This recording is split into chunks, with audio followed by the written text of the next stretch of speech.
നമസ്കാരം മാന്യ പ്രേക്ഷകർക്ക് സ്വാഗതം. നമ്മുടെ ചൊറിയാതെ വയ്യ അടുത്ത എപ്പിസോഡിലേക്ക് എല്ലാ പ്രേക്ഷകർക്കും സ്വാഗതം. ടീച്ചറെ, ഇന്ന് എന്താണ് വിഷയം? ചൊറിയാതെ വയ്യ എന്നുള്ളതിലെ പ്രധാന വിഷയം ടീച്ചർ തന്നെയാണ് പറഞ്ഞോളൂ, തുടങ്ങിക്കോളൂ, ചൊറിഞ്ഞോളൂ. നമ്മുടെ ഹമാസ് ഭീകരരുണ്ടല്ലോ, കേരളത്തിന് അവര് ഭയങ്കര പോരാളികളായിരുന്നു. താലിബാന്റെ സമയം വന്നപ്പോ താലിബാനെ അവര് വിസ്മയമാക്കി മാറ്റി. ഇപ്പോ കുറച്ചു നാളായിട്ട് വലിയ ഹമാസിന്റെ സംബന്ധിക്കുന്ന വാർത്തകള്, പോസ്റ്റുകളൊന്നും കാണുന്നില്ല. ഞാൻ പ്രധാനമായിട്ടും അവരെ ഇങ്ങനെ പോരാളികളാക്കുന്ന ആളുകളുടെ ഒക്കെ ചാനലുകളിൽ ഒന്ന് നോക്കിയിരുന്നു. നോക്കുമ്പോ മിണ്ടുന്നില്ല. അതുവരെ അവര് ഹമാസ് എന്തോ വലിയ സംഭവമാണെന്നായിരുന്നു പറഞ്ഞിരുന്നത്. അപ്പൊ എനിക്ക് മനസ്സിലായി, ഇവർക്ക് ഏതാണ്ട് മനസ്സിലായി. അതായത് ഏതാണ്ട് എല്ലാ അറബ് രാജ്യങ്ങളും ഇവരെ സഹായിക്കാൻ തയ്യാറാണ്, പക്ഷെ ഇവർക്ക് അങ്ങോട്ട് അഭയം കൊടുക്കാൻ തയ്യാറല്ല. അതെന്തായിരിക്കും കാരണം? ഓ, ഞമ്മന്റെ തനിനിറം ഏതാണ്ട് നമുക്ക് തന്നെ മനസ്സിലായിരിക്കുന്നു. ഇപ്പോ ഫ്രാൻസ് അഭയം കൊടുക്കാത്തത് നമുക്ക് മനസ്സിലാവും. ഇറ്റലി കൊടുത്തിട്ടുണ്ട്, അതിപ്പോ പഠിച്ചോളും, പോട്ടെ. മറ്റെല്ലാ ഇപ്പൊ യൂറോപ്യൻ രാജ്യങ്ങൾ ഏത് സംബന്ധിച്ചാലും ശരി, അവരിനി അഭയം കൊടുക്കുന്നില്ല എന്ന് പറഞ്ഞാൽ നമുക്കതിന്റെ റീസൺ മനസ്സിലാവും.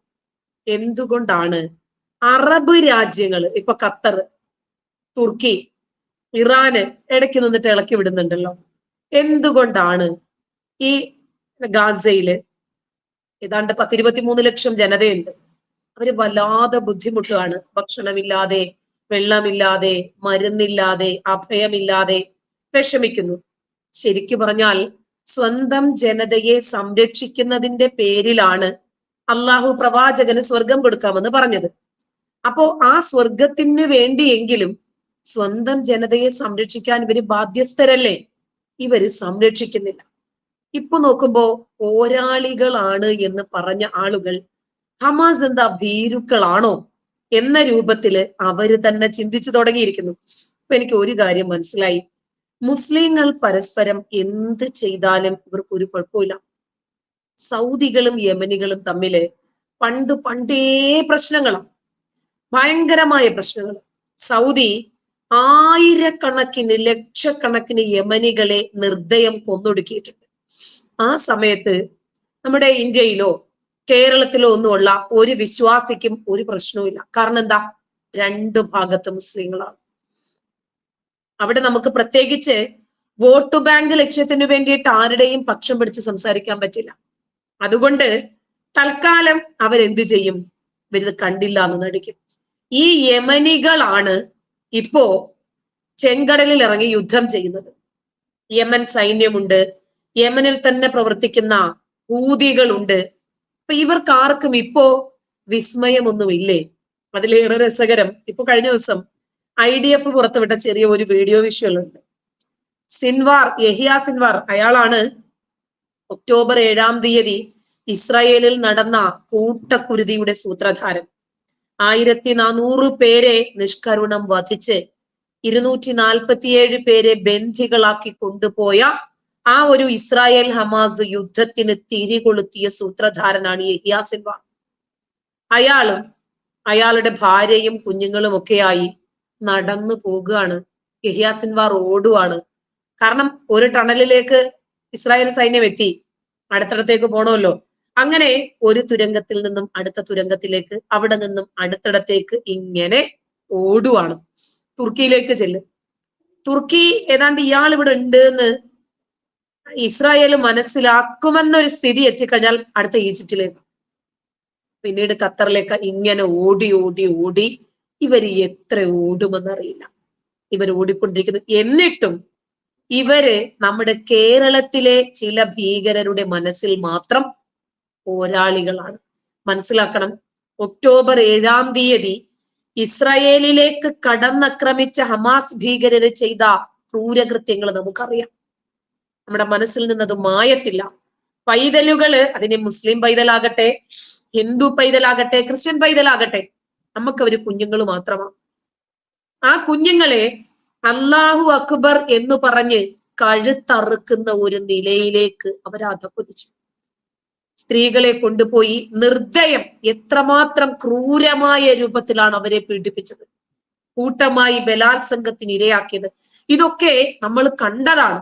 എന്നിട്ടും ഇവരുടെ കണ്ണില് ഹമാസ് ഭീകരർ പോരാളികളാണെങ്കിൽ ഇവരുടെയൊക്കെ മനസ്സിലും ഒരു കൊലയാളി ഒളിച്ചിരിപ്പില്ലേ? ഇവരുടെയൊക്കെ മനസ്സിലും ഒരു ബലാത്സംഗി ഒളിച്ചിരിപ്പില്ലേ?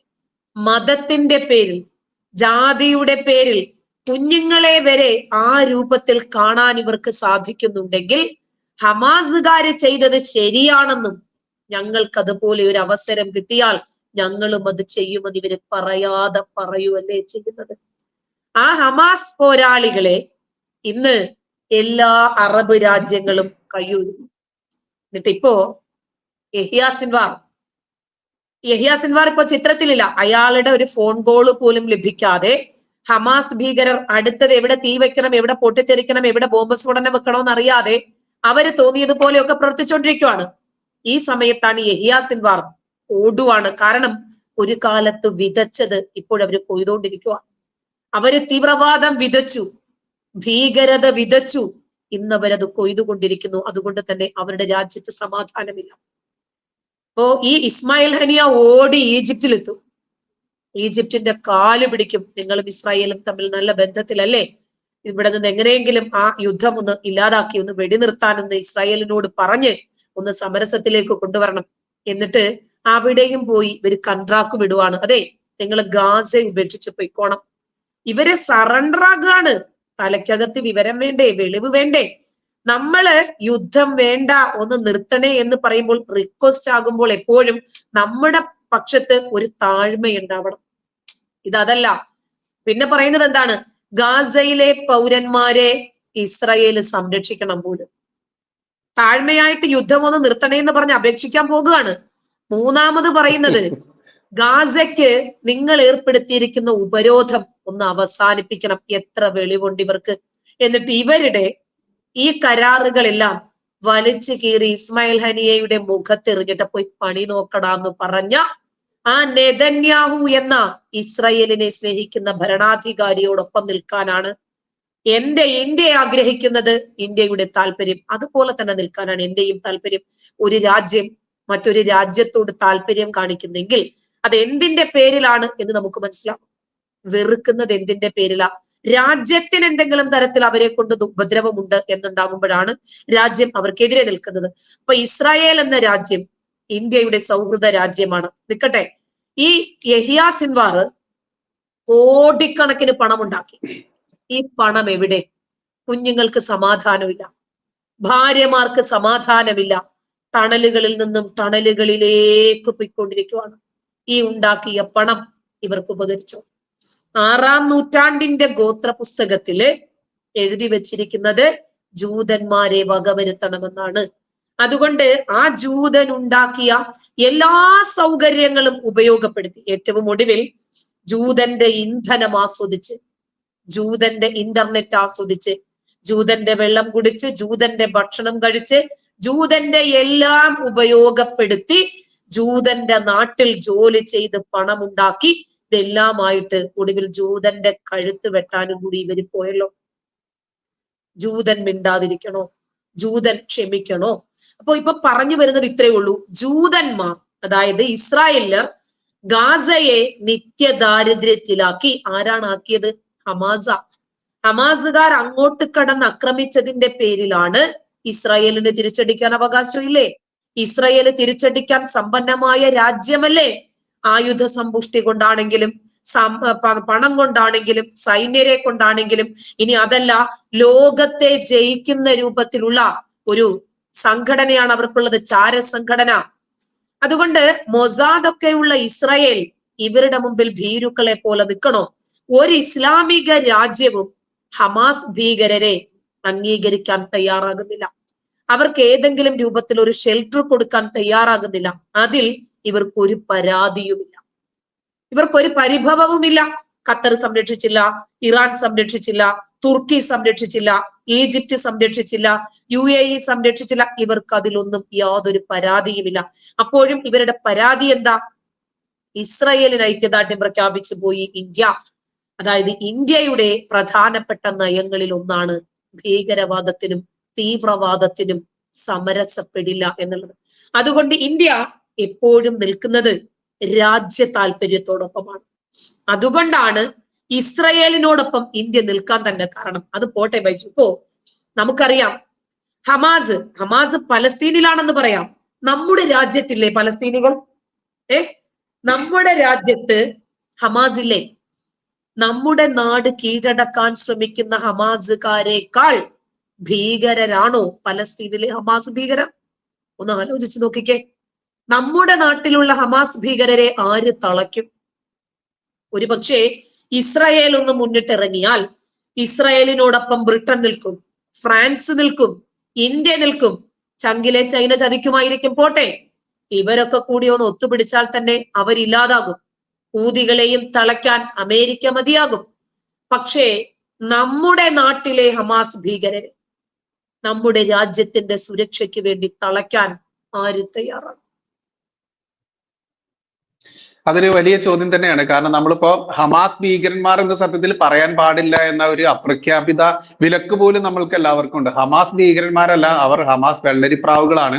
അതുകൊണ്ട് തന്നെ ഹമാസ് വെള്ളരിപ്രാവുകൾ എന്ന് വിളിക്കാത്തവർക്കെതിരെ 153A ഇട്ടുകൊണ്ട് കേസെടുക്കുന്ന ഒരവസ്ഥ ഈ പിണറായി വിജയന്റെ ഇന്നത്തെ ഈ നാളുകളിലുണ്ട്. പക്ഷെ നമ്മൾ കുറച്ച് പിറകോട്ട് പോയി കഴിഞ്ഞാൽ, വല്ലാതെ പിറകോട്ടൊന്നും പോകണ്ട, പിണറായി വിജയന് മുൻപുണ്ടായിരുന്ന UDF-ന്റെ സർക്കാർ, അതിനു മുൻപുണ്ടായിരുന്ന LDF സർക്കാരിന്റെ VS അച്യുതാനന്ദൻ എന്ന് പറയുന്ന, സത്യത്തിൽ എല്ലാവരും പ്രശസ്തി കൊണ്ട് അതല്ലെങ്കിൽ ഇന്നിപ്പോൾ അയാളെ കരിവേപ്പില എന്നൊക്കെ വിളിക്കുന്നുണ്ടെങ്കിലും യഥാർത്ഥത്തിലുള്ള അവസാന കമ്മ്യൂണിസ്റ്റ് മുഖ്യമന്ത്രി ആയിരുന്നു എന്ന് പലരും വിശ്വസിക്കുന്ന ആ വ്യക്തി തന്നെ കൃത്യമായിട്ട് പറഞ്ഞിട്ടുണ്ട്, ഇവിടെ കേരളം ഒരു ഇസ്ലാമിക രാജ്യമാക്കി മാറ്റുക, അതല്ലെങ്കിൽ വെട്ടിമുറിച്ചുകൊണ്ട് ഈ കട്ടിംഗ് സൗത്ത് എന്നൊക്കെ നമ്മൾ കേൾക്കുന്ന ആ ഭാഗത്തിലെ പ്രധാന ഒരു ഭാഗം തന്നെയാണ് കേരളം. അങ്ങനെ മുറിച്ചു മാറ്റിക്കൊണ്ട് ഇവിടെ അത് സ്ഥാപിക്കാൻ വേണ്ടി വരുന്ന 2 പതിറ്റാണ്ടിനുള്ളിൽ തന്നെ ഏകദേശം അവർ വിജയിക്കുമെന്നുള്ളത് പറഞ്ഞത് ആഭ്യന്തരം കൂടി അതല്ലെങ്കിൽ അന്ന് കേരളം ഭരിച്ചിരുന്ന മുഖ്യമന്ത്രി ആയിട്ടുള്ള VS അച്യുതാനന്ദൻ തന്നെയാണ്. ഇനി നമ്മൾ തിരിച്ച് EMS കാലഘട്ടത്തിലേക്ക് ഒന്ന് പോയി കഴിഞ്ഞാൽ, അന്ന് നമ്മൾക്കറിയാം ഈ ബാബറി മസ്ജിദ് വിഷയം തുടങ്ങിയിട്ട് ഏകദേശം 5 നൂറ്റാണ്ടായി എന്നുള്ളത് അറിയാം. അതിനുശേഷം ഇങ്ങോട്ട് സ്വാതന്ത്ര്യ ലബ്ധിക്ക് ശേഷം കേരളം എന്ന് പറയുന്ന സംസ്ഥാനം ഉണ്ടാക്കിയതിനു ശേഷം കൃത്യമായിട്ടും EMS ഭരിച്ചുകൊണ്ടിരുന്ന ആ സമയത്ത് പോലും EMS പറഞ്ഞൊരു കാര്യമുണ്ട്, ഈ ബാബറി മസ്ജിദ് പൊളിച്ചു കളഞ്ഞ് കൃത്യമായിട്ടും അവിടെ അയോധ്യ ക്ഷേത്രം നിർമ്മിക്കണമെന്ന് പ്രഖ്യാപിച്ച ഒരു വ്യക്തി കൂടിയായിരുന്നു. കാരണം ഈ ബാബറി മസ്ജിദിന്റെ പേരിൽ നമ്മുടെ നാട്ടിൽ ഈ സമാധാനം കളയുക, ഇവിടെ വർഗീയത ഉണ്ടാക്കുക, എന്നിട്ട് ഞങ്ങൾ മതേതരന്മാരാണ് അതല്ലെങ്കിൽ ഞങ്ങൾ സമാധാനക്കാരാണ് എന്ന് പറഞ്ഞുകൊണ്ട് പ്രഖ്യാപിക്കുക, ആ വർഗത്തെ കൃത്യമായിട്ട് തിരിച്ചറിഞ്ഞ ഒരു വ്യക്തി തന്നെയായിരുന്നു EMS-ഉം. അത്തരത്തിൽ EMS ആയാലും അതിനുശേഷം ഈ VS അച്യുതാനന്ദനായാലും അവിടെ നിന്നിങ്ങോട്ട് അവർ എടുത്ത ആ നിലപാടുകൾ, അവർ പച്ചയ്ക്ക് തുറന്നു പറഞ്ഞ കാര്യങ്ങൾ, അതൊക്കെ ഇന്ന് കൃത്യമായിട്ടും നടുവിൽ കീറിക്കൊണ്ട് അതല്ലെങ്കിൽ വെള്ളത്തിൽ വിട്ട ആ ഒരു വായു കീഴ്ശ്വാസം പോലെ എന്നൊക്കെ പച്ചയ്ക്ക് പറയാം, അത്തരത്തിലുള്ള രീതിയിലേക്ക് മാറ്റിയിട്ടുള്ള ഇന്ന് പിണറായി വിജയൻ ഭരിക്കുന്ന പിണറായിസം നടപ്പിലാക്കിക്കൊണ്ടിരിക്കുന്ന ഈ നാളുകളിൽ നമ്മൾ ഇവിടെ റിട്ടയർ ചെയ്തു പോയ നമ്മുടെ മുൻ DGP-മാരുടെ അവരുടെ വെളിപ്പെടുത്തൽ കൂടി കൃത്യമായിട്ടും പരിശോധിക്കേണ്ടതുണ്ട്. നമ്മൾക്ക് അത് റിട്ടയർ ചെയ്തതല്ല, ഇവിടുന്ന് സ്ഥലം മാറിപ്പോയിട്ടുള്ളൂ. ഇപ്പോൾ നമുക്കറിയാം ബെഹ്റയായാലും അതല്ലെങ്കിൽ മറ്റേതൊരു DGP ആയാലും ഇവിടെ കേരളത്തെ കൃത്യമായിട്ട് പോലീസ് സേനയെ ഭരിച്ചുകൊണ്ടിരുന്ന ആ DGP ആ സമയത്ത് അതിനുശേഷം ഇവർ മറ്റു പൊസിഷനുകളിലേക്ക് പോകുന്നു. ആ സമയത്തൊക്കെ അവർ പറഞ്ഞിട്ടുള്ള ബെഹ്റയായാലും സെൻകുമാർ സാറൊക്കെ റിട്ടയർ ചെയ്തതിനു ശേഷം കൃത്യമായിട്ട് പറഞ്ഞിരുന്നു, ഇവിടെ എന്താണ് പച്ച വെളിച്ചം പോലീസ് എന്ന് പച്ചയ്ക്ക് വെളിപ്പെടുത്തിയ വ്യക്തി തന്നെയായിരുന്നു സെൻകുമാർ ആയാലും ബെഹ്റയായാലും എല്ലാവരും. പക്ഷെ അവർക്ക് ഔദ്യോഗിക ജീവിതം നയിക്കുന്നതിനിടയിൽ കൃത്യമായിട്ടും അത് പറഞ്ഞു കഴിഞ്ഞാൽ അവരുടെ ഔദ്യോഗിക ജീവിതത്തെ തന്നെ ബാധിക്കുമെന്നുള്ളത് കൊണ്ട് അവരുടെ ജീവൻ പോലും ഈ പച്ച വെളിച്ചം പോലീസുകാർ കവരും എന്നുള്ളത് കൊണ്ട് തന്നെ അവർക്ക് റിട്ടയർമെന്റ് കാലാവധി വരെ അവർക്ക് കാത്തു നിൽക്കേണ്ടി വന്നു എന്നുള്ളതാണ് യാഥാർത്ഥ്യം. അത്തരത്തിൽ ഓരോ കാര്യങ്ങൾ എടുക്കുകയാണ്. നമുക്കറിയാം സോളിഡാരിറ്റി എന്ന് പറയുന്ന ആ ഒരു സംഘടന കൃത്യമായിട്ടും പലസ്തീന് ഐക്യദാർഢ്യം എന്ന് പറഞ്ഞുകൊണ്ട് മലപ്പുറത്ത് നടത്തിയ ആ ഒരു പ്രോഗ്രാം നമ്മൾ എല്ലാവരും കണ്ടതാണ്. കഴിഞ്ഞ ദിവസമൊക്കെ നമ്മളത് വിശദീകരിച്ചതാണ്. അതിൽ കൃത്യമായിട്ടും പറഞ്ഞത് ഹിന്ദുത്വയ്ക്ക് മുകളിലൂടെ ബുൾഡോസർ കയറ്റി ഇറക്കണം, ഹിന്ദുത്വത്തെ അവസാനിപ്പിക്കണം, ഹിന്ദുക്കളെ കൊന്നൊടുക്കണം എന്ന് പറഞ്ഞത് ഈ ഹമാസ് പോരാളികൾ എന്ന് വിശേഷിപ്പിച്ച ആ കൂട്ടത്തിൽപ്പെട്ട ഒരു ഹമാസ് ഭീകരൻ തന്നെയാണ്. എന്നിട്ടോ അയാൾക്കെതിരെ ഒരു പേപ്പറിൽ പോലും ഒരു പരാതി എടുത്താം. അതല്ലെങ്കിൽ ഇവിടെ ഒരുപാട് മുസ്ലിം സംഘടനകളുണ്ട്. ഇപ്പോൾ മുസ്ലിം ലീഗ് ഒക്കെ മതേതരത്വം പറഞ്ഞുകൊണ്ട് ഇനി ലോക്സഭാ ഇലക്ഷനുകൾ ഇറങ്ങിക്കഴിഞ്ഞാൽ ഇറങ്ങുകയാണ്, ഞങ്ങളാണ് ഇവിടത്തെ, പ്രത്യേകിച്ച് മലപ്പുറത്തിന്റെ പേരൊന്നും പറയാൻ പാടില്ല, കാരണം പേര് പറയാൻ പാടില്ലാത്ത ഒരേ ഒരു ജില്ല കേരളത്തിലുള്ളത് മലപ്പുറമാണ്. മലപ്പുറം ഇവർ ഏറ്റവും കൂടുതൽ പെറ്റുകൂട്ടി അതല്ലെങ്കിൽ 1921 ആ കലാപത്തിന് ശേഷമായാലും അതിനു മുൻപായാലും കൊന്നൊടുക്കിക്കൊണ്ടും അതല്ലെങ്കിൽ വാളിന്റെ തലപ്പ് കാണിച്ചുകൊണ്ടും മതം മാറ്റിക്കൊണ്ട് ബഹുഭൂരിപക്ഷമായി മാറിയ ഈ മലപ്പുറം ജില്ലയെ കൃത്യമായിട്ട് ഈ സോളിഡാരിറ്റിയുടെ പ്രോഗ്രാമിൽ ഈ ഹമാസ് കൊടും ഭീകരനെ കൊണ്ടുവന്നുകൊണ്ട് ഇവിടുത്തെ ഹിന്ദുക്കളെ ഒന്നടങ്കം കൊന്നൊടുക്കണം എന്ന് പച്ചയ്ക്ക് ആഹ്വാനം ചെയ്തപ്പോൾ ഇവിടുത്തെ നിയമസംഹിത അത് നോക്കി നിന്നു. പിണറായി വിജയന്റെ മുഖ്യമന്ത്രി അതല്ലെങ്കിൽ അയാളുടെ മരുമകന്റെ സ്വാധീനം കൊണ്ടായിരിക്കാം ഇനിയും എല്ലാവരും സംശയത്തോടു കൂടി ട്രോളുകാരൊക്കെ പറയുന്ന പോലെ ഇയാളെ തുമ്പ് വെട്ടിയിട്ടുണ്ടോ എന്ന് സംശയിക്കുന്ന രീതിയിൽ പോലും അയാൾ അത് നോക്കി നിൽക്കുകയായിരുന്നു ചെയ്തത്. മാത്രമല്ല അതിനുശേഷം ഇവിടെ നമ്മൾ പരിശോധിച്ച് നോക്കിയാൽ അറിയാൻ പറ്റും ഏതെങ്കിലും ഒരു മുസ്ലിം സംഘടന ഇതിനെതിരെ ശബ്ദിച്ചോ? ഇനി വേണ്ട, ഇനി നമ്മുടെ പോപ്പുലർ ഫ്രണ്ടിന്റെ നിരോധന കാലത്തിന് ശേഷമായാലും അതിനു മുൻപും നമ്മൾ പരിശോധിച്ച് നോക്കും. ഈ പോപ്പുലർ ഫ്രണ്ട് എന്ന് പറയുന്ന ഈ സംഘടനയ്ക്കെതിരെ ഇവിടുത്തെ മുസ്ലിം ഭീകരവാദികൾ എന്ന് അക്ഷരം തെറ്റാതെ ഇവിടുത്തെ എല്ലാ സംഘടനകളെയും ഒന്നടങ്കം മുസ്ലിങ്ങളെയും വിളിച്ചാൽ എങ്ങനെയാണ് കുറ്റപ്പെടുത്താനാവുക എന്നുള്ളൊരു കാര്യമുണ്ട്. ടീച്ചർക്ക് ഇനി എന്താണ് അതിൽ അഭിപ്രായം എന്ന് എനിക്കറിയില്ല. എന്തായാലും ഞാൻ ഇവിടെ കാണുന്നത് മുസ്ലിങ്ങൾ ഒന്നടങ്കം കൊടും ഭീകരന്മാർ തന്നെയാണ്.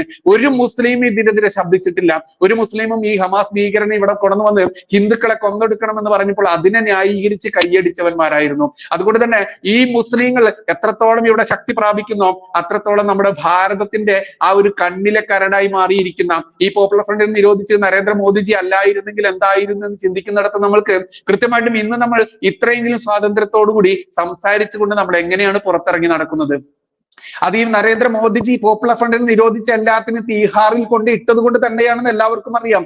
അല്ലാതെ ഒരു ജോസഫ് മാഷിന്റെ പോലെ എതിർ ദിശയിൽ കൈകാലുകൾ വെട്ടപ്പെട്ട ജാമിദ് ടീച്ചർ ആയാലും വി കെ ബൈജു ആയാലും സിജോയ് ആയാലും ഒരുപാട് മാധ്യമ പ്രവർത്തകരെ ഒരുപാട് മനുഷ്യന്മാരെ അഡ്രസ് ഇല്ലാത്ത ഒരുപാട് കബന്ധങ്ങളെ നമുക്ക് കാണാൻ പറ്റുമായിരുന്നു. ഇന്ന് നരേന്ദ്രമോദിജി സർക്കാർ കൃത്യമായിട്ടും ഈ ഇസ്ലാമിക ഈ മുസ്ലിം കൊടും ഭീകര വർഗത്തെ ഇത്രത്തെ പോപ്പുലർ ഫ്രണ്ട് ആയാലും മുസ്ലിം ലീഗ് ആയാലും ഞാൻ അവരെ ഒറ്റ ഭാഷയിലേ കാണുന്നുള്ളൂ.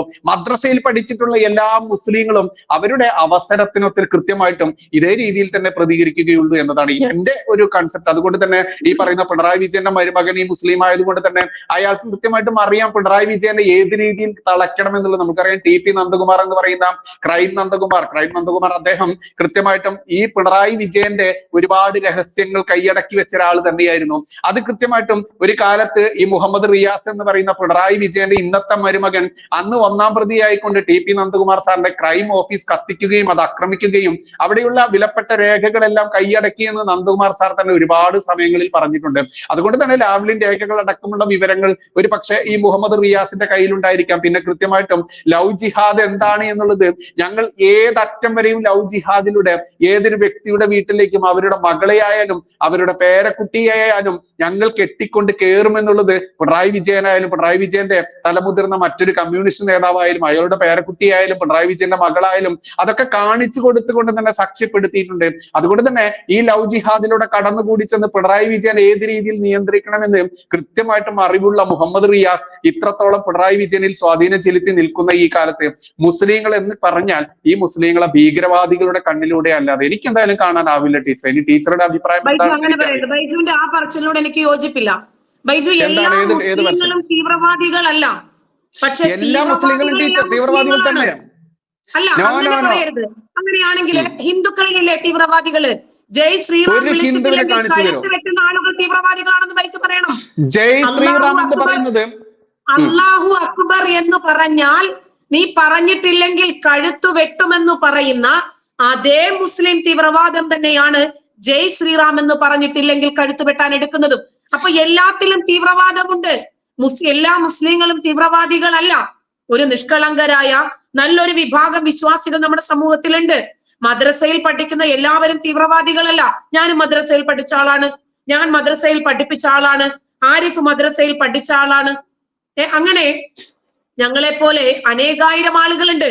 എല്ലാ മുസ്ലിങ്ങളും ഈ ഹമാസ് ചെയ്യുന്ന തീവ്രവാദത്തിനും പോപ്പുലർ ഫ്രണ്ട് ചെയ്യുന്ന തീവ്രവാദത്തിനും ഒന്നും എല്ലാ മുസ്ലിങ്ങളും അംഗീകരിക്കുന്നില്ല. നമുക്ക് ഒരുപാട് വിഷയങ്ങളിൽ വിയോജിപ്പുകൾ ഉണ്ട്. ഇപ്പൊ എനിക്കൊരിക്കലും ബൈജുവിന്റെ വിശ്വാസവുമായിട്ട് യോജിച്ചു പോകാൻ പറ്റുന്ന ആളല്ല. ബൈജുവിന്റേതായിട്ടുള്ള രാഷ്ട്രീയമുണ്ട്, മതമുണ്ട്. എനിക്ക് എന്റേതായിട്ടുള്ള സ്വതന്ത്ര കാഴ്ചപ്പാടുണ്ട്.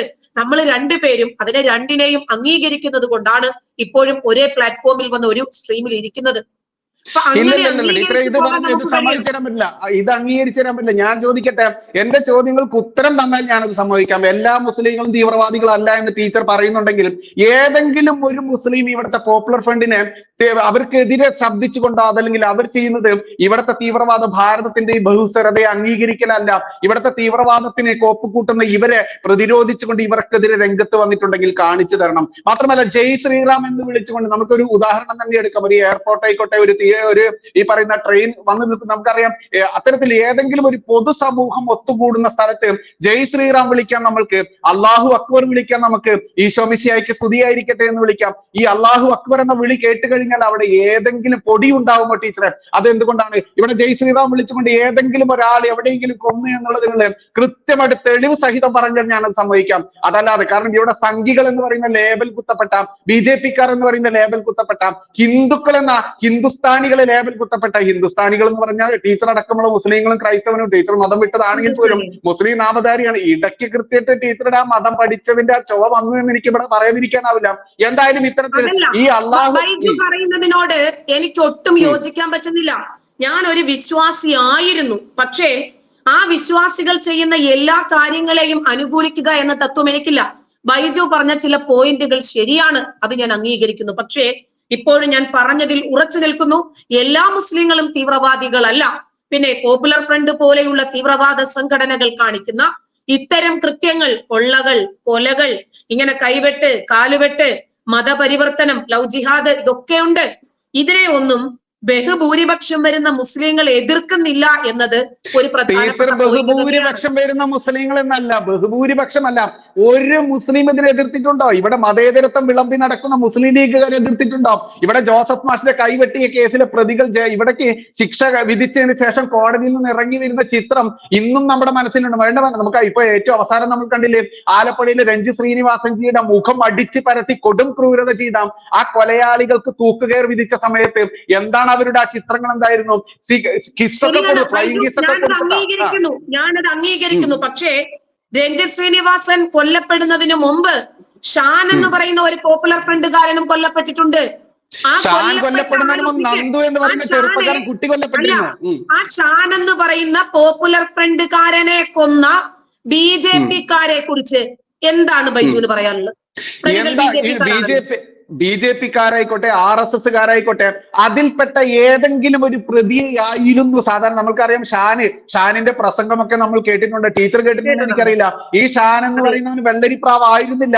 കൃത്യമായിട്ട് തീവ്രവാദികളാണ്. നിങ്ങളുടെ വീട്ടിലേക്കുള്ള വഴികൾ അറിയാം, നിന്റെ സഹോദരിയെ അറിയാം, നിന്റെ ഭാര്യയെ അറിയാം, നിന്റെ കുട്ടികളെ അറിയാം, നിന്നെയൊക്കെ എങ്ങനെയാണ് നിലക്കി നിർത്തേണ്ടതെന്ന് നമ്മുടെ പോലീസ് സംവിധാനത്തെ പോലും വെല്ലുവിളിച്ച് പ്രസംഗിച്ച് നടക്കുന്ന ഒരു തീവ്രവാദി, മത തീവ്രവാദിയായിരുന്നു. ഈ മത തീവ്രവാദിയുടെ ആസൂത്രണത്തിൽ കൊല്ലപ്പെട്ട ഒരു ചെറുപ്പക്കാരനുണ്ടായിരുന്നു. ആ ഏരിയയിൽ തന്നെ ഉണ്ടായിരുന്നു നന്ദു എന്ന് പറയുന്ന ചെറുപ്പക്കാരൻ. ആ നന്ദു എന്ന ചെറുപ്പക്കാരനെ കൊല്ലുന്നതിലേക്ക് നയിക്കപ്പെട്ട, അതിന് പ്രേരകം നൽകിയിട്ടുള്ള ഒരു വ്യക്തിയെന്ന് നമുക്ക് തെളിവുകളുടെ അടിസ്ഥാനത്തിൽ പറയാൻ പറ്റില്ലെങ്കിൽ അവിടുത്തെ പ്രദേശവാസികൾ കൃത്യമായിട്ട് പറയുന്നുണ്ട്. ശരിയാണ്. ഈ ഷാമിന് മുമ്പ് നന്ദു കൃഷ്ണ എന്ന ഒരു പയ്യൻ കൊല്ലപ്പെട്ടിട്ടുണ്ട്. അതിലെ പ്രതികൾ ആരൊക്കെയാണ്? ഞാനിപ്പോ ഷാനെ കൊന്നതിനോ രഞ്ജിത് ശ്രീനിവാസനെ കൊന്നതിനോ നന്ദു കൃഷ്ണയെ കൊന്നതിനോ വാദിക്കുന്നതല്ല, ന്യായീകരിക്കുന്നതല്ല. നിയമം കയ്യിലെടുക്കാൻ ആർക്കും അധികാരമില്ല. ഇപ്പൊ ഷാന്റെ പ്രസംഗം ഞാൻ പലതവണ എടുത്തിട്ടുണ്ട്. പച്ചമാംസത്തിലേക്ക് കത്തിയിറങ്ങുമ്പോഴുള്ള വേദന എന്താണ് എന്ന് ഞങ്ങൾ നിങ്ങളെ പഠിപ്പിക്കും. കാക്കിയിട്ടവൻ കാക്കി ഊരുന്ന ഒരു ദിവസം വരും, അതിനായി ഞങ്ങൾ കാത്തിരിക്കുകയാണ് എന്നൊക്കെ പറഞ്ഞ് ഷാൻ പ്രസംഗിച്ചിട്ടുണ്ട്. ശരിയാണ്, ഷാൻ ഒരു തീവ്രവാദിയാണ്. ആ തീവ്രവാദികളെ ഒക്കെ ഇല്ലാതാക്കാൻ BJP-ക്കാർക്കാരാണ് അധികാരം കൊടുത്ത് കത്തി മൂർച്ചയാക്കി കൈ കൊടുത്തത്? ഇവിടെ BJP-ക്കാർക്കായാലും ഇവിടെ RSS-കാർക്കായാലും മറ്റ് ഹിന്ദുത്വ സംഘടനകൾക്കായാലും ഇവർക്കാർക്കും കൃത്യമായിട്ട് ആരും നിയമത്തിന്റെ അത് എടുത്തുകൊണ്ട് അവരുടെ അധികാരം എടുത്തുകൊണ്ട് പെരുമാറാൻ അവസരം കൊടുത്തിട്ടില്ല. പക്ഷെ ഇവിടെ ആരാണ് ആദ്യം വിതച്ചത്, ആരാണ് അവസാനം കൊയ്തത്? ഇത് നമ്മൾ ചിന്തിക്കേണ്ടതുണ്ട്. ഇവിടെ വിതച്ചത് എല്ലാ സമയത്തും ഈ മുസ്ലിങ്ങൾ തന്നെയാണ്. ടീച്ചർക്ക് ആ മുസ്ലിങ്ങൾ എന്ന് പറയുമ്പോൾ വിഷമം വരുന്നത് എനിക്ക് പച്ചയ്ക്ക് പറയാതിരിക്കാനാവില്ല. ടീച്ചറുടെ ഇടയിൽ എവിടെയോ ഒളിഞ്ഞിരിക്കുന്ന ആ മുസ്ലിം മതം എടുത്ത് തേട്ടി വരികയാണ്. പച്ചയ്ക്ക് പറയണം, എന്നാൽ മാത്രമേ പച്ചയ്ക്ക് എനിക്കും തിരിച്ചു മറുപടി പറയാൻ പറ്റൂ. പക്ഷേ ബൈജു ഒരിക്കലും ഷാനെ കൊന്നതിനെ ന്യായീകരിക്കുകയോ അതുപോലെ രഞ്ജിത് ശ്രീനിവാസനെ കൊന്നതിൽ പ്രതി ചേർക്കപ്പെടുകയോ ചെയ്യുന്നതിനെയാണ് ഞാൻ വിയോജിച്ചത്. ഇവിടെ ഒരുപാട് തീവ്രവാദ പ്രവർത്തനങ്ങൾ നടക്കുന്നുണ്ട് നമ്മുടെ നാട്ടിൽ. പിന്നെ എന്തിനാണ് ഒരു നിയമം? നമ്മുടെ നാട്ടിൽ നിയമവും നീതിന്യായ സംവിധാനങ്ങളും ഒന്നും ആവശ്യമില്ലല്ലോ.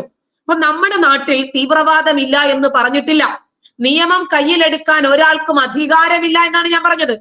ഇപ്പൊ ഷാൻ ആണെങ്കിലും ശരി, രഞ്ജിത് ശ്രീനിവാസൻ തികച്ചും നിരപരാധിയാ. പോപ്പുലർ ഫ്രണ്ടുമായി ഒരു വാക്കുതർക്കം പോലും ഇല്ലാത്ത, ഒരുപാട് ചാരിറ്റി പ്രവർത്തനങ്ങളുമായി, നാട്ടിൽ സാമൂഹ്യ സേവനങ്ങളുമായി നടക്കുന്ന ഒരു പച്ചപ്പാവപ്പെട്ട ഒരു വക്കീല്. ആ മനുഷ്യനോട് ചെയ്ത ക്രൂരതയെ പല തവണകളിൽ ഞാൻ നിശ്ചിതമായി വിമർശിച്ചിട്ടുണ്ട്. അദ്ദേഹത്തിന്റെ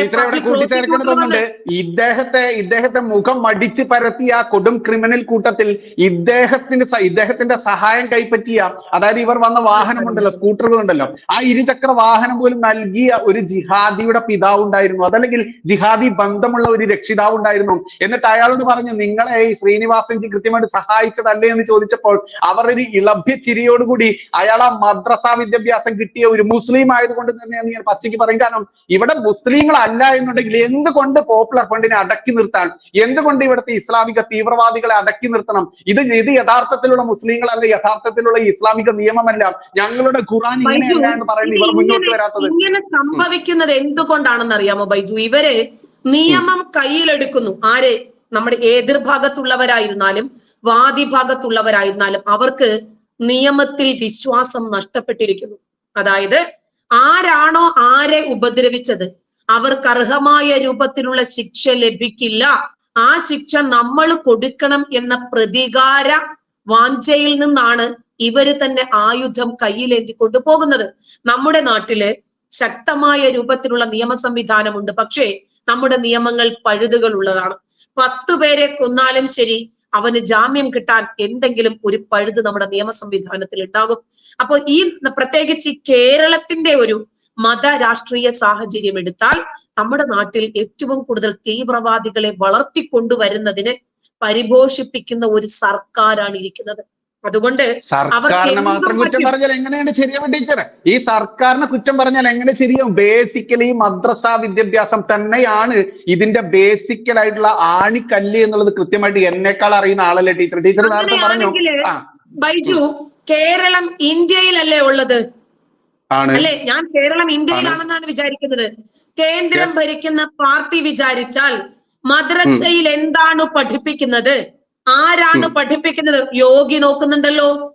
യോഗിക്ക് ലഭിച്ച നിർദ്ദേശം അനുസരിച്ചിട്ട് പിന്നെ രാജ്യത്തിന്റെ ദേശീയ ഗാനം പാടിക്കൊണ്ടാണല്ലോ മദ്രസകൾ ആരംഭിക്കുന്നത്. എന്തുകൊണ്ടാണ് ഇതുവരെ നരേന്ദ്രമോദി സർക്കാർ കേരളത്തില് ഈ മദ്രസകളിലൂടെ വളരുന്ന തീവ്രവാദത്തെ ശ്രദ്ധിക്കാത്തത് എന്തുകൊണ്ടാണ്? കൃത്യമായിട്ട് മറുപടി ഉണ്ട്. കാരണം ഒരു സംസ്ഥാന ഭരണത്തിൽ, ഒരു കേന്ദ്ര ഭരണത്തിൽ, പ്രത്യേകിച്ച് എതിർചേരിയിലുള്ള സംഘികൾ അതല്ലെങ്കിൽ ഹിന്ദു തീവ്രവാദികൾ എന്ന് മുദ്ര കുത്തപ്പെട്ട ഒരു കേന്ദ്ര ഭരണം, ഇവിടെ ഞങ്ങൾ നവോത്ഥാനത്തിന്റെ വെള്ളരിപ്പാവുകൾ അതല്ലെങ്കിൽ സമാധാനത്തിന്റെ അപ്പോസ്തലന്മാർ എന്ന് പറഞ്ഞു നടക്കുന്ന മറ്റൊരു ഭരണവർഗം, ആ ഭരണവർഗത്തെ പിന്തുണയ്ക്കുന്ന ഇസ്ലാമിക ജിഹാദികൾ, ഇത്തരത്തിൽ ഇങ്ങനെ ഭരിക്കുന്ന സമയത്ത് കേന്ദ്രത്തിന് ഓരോ സംസ്ഥാനങ്ങളുടെയും ഭരണത്തിൽ ഇടപെടുന്നതിന് പരിമിതികളുണ്ട്. അത് നമ്മൾ മനസ്സിലാക്കിയില്ല എന്ന് പറയുന്നത്. ഇനി മറ്റൊരു കാര്യമുണ്ട്. ഇപ്പൊ ടീച്ചർ പറഞ്ഞില്ല RSSകാരും BJPക്കാരും അങ്ങനെ കൊല്ലാൻ പാടുന്ന നിയമം കയ്യിലെടുക്കാൻ പാടുണ്ടോ? ടീച്ചറെ, വിദേശ രാജ്യങ്ങളിൽ, അറബ് രാജ്യങ്ങളായിക്കോട്ടെ, ഇനി വേണ്ട, ഇപ്പൊ നമുക്കറിയാം യൂറോപ്പ് ആയാലും ഫ്രാൻസ് ആയാലും വിദേശ രാജ്യങ്ങൾ ഒട്ടനവധി ഉണ്ടല്ലോ. അവിടേക്ക് എന്തിനാണ് ഇവർ നിരപരാധികളായിട്ടുള്ള ആളുകളെ വെടിവെച്ചായാലും ബോംബ് വെച്ചായാലും വെട്ടിയിട്ടായാലും വളരെ മൃഗീയമായ രീതിയിൽ കൊല്ലുന്നത്? ഇനി വേണ്ട, മുസ്ലിം രാജ്യങ്ങൾ തമ്മിലുള്ള മുസ്ലിങ്ങൾ തന്നെ, ഇപ്പൊ പാകിസ്ഥാനായാലും അഫ്ഗാനിസ്ഥാനായാലും എടുക്കാലോ, അവിടുത്തെ വ്യത്യസ്ത രീതിയിലുള്ള മുസ്ലിങ്ങൾ തമ്മിലാണല്ലോ യുദ്ധം. അവിടെ എവിടെയാ ടീച്ചർ ഒരു BJPക്കാരൻ? അവിടെ എവിടെയാ ടീച്ചർ ഒരു RSSകാരൻ? അവരെ എവിടെയാ ടീച്ചർ ഒരു ഹിന്ദു ഐക്യവേദിക്കാരൻ? എവിടെയാണ് ഒരു ഹിന്ദു?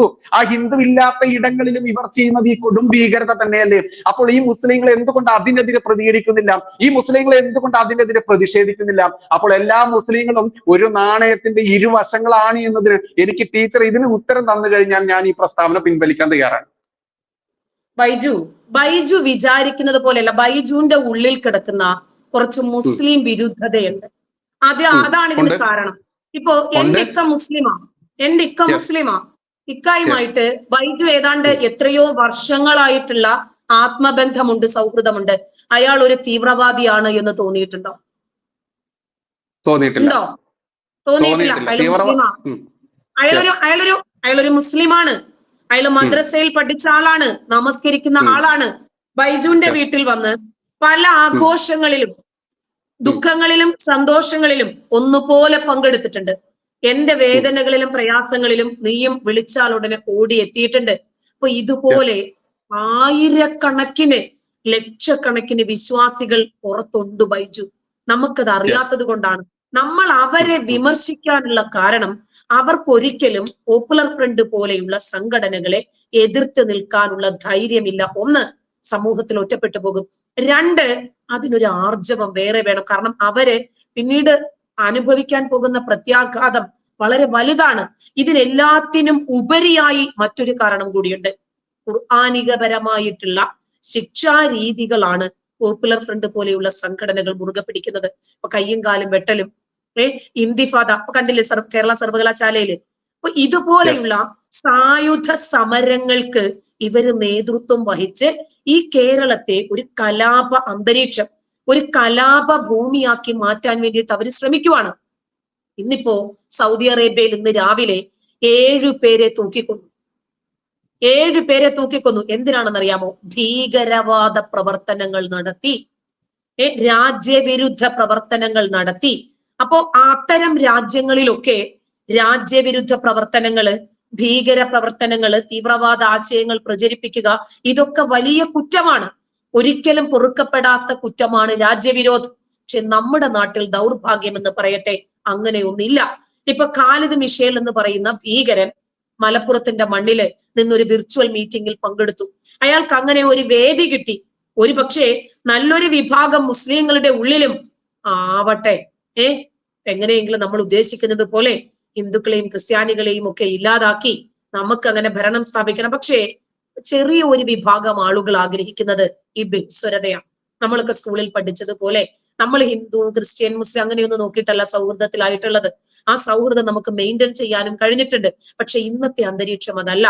തന്റെ അടുത്ത ബെഞ്ചിലിരിക്കുന്ന 6 വയസ്സുകാരനെ എങ്ങനെ മതം മാറ്റണം എന്ന് പഠിപ്പിക്കുന്ന ഒരു രീതി കേരള നദവത്തുൽ മുജാഹിദീൻ പോലെ, ജമാഅത്തെ ഇസ്ലാമി പോലെ, സോളിഡാരിറ്റി പോലെ, സിമി പോലെ, NDF പോലെ, പോപ്പുലർ ഫ്രണ്ട് പോലെ, ഇങ്ങനെ എണ്ണിയാലൊടുങ്ങാത്ത തീവ്രവാദ സംഘടനകൾ ഈ കേരളത്തിനകത്തുണ്ട്.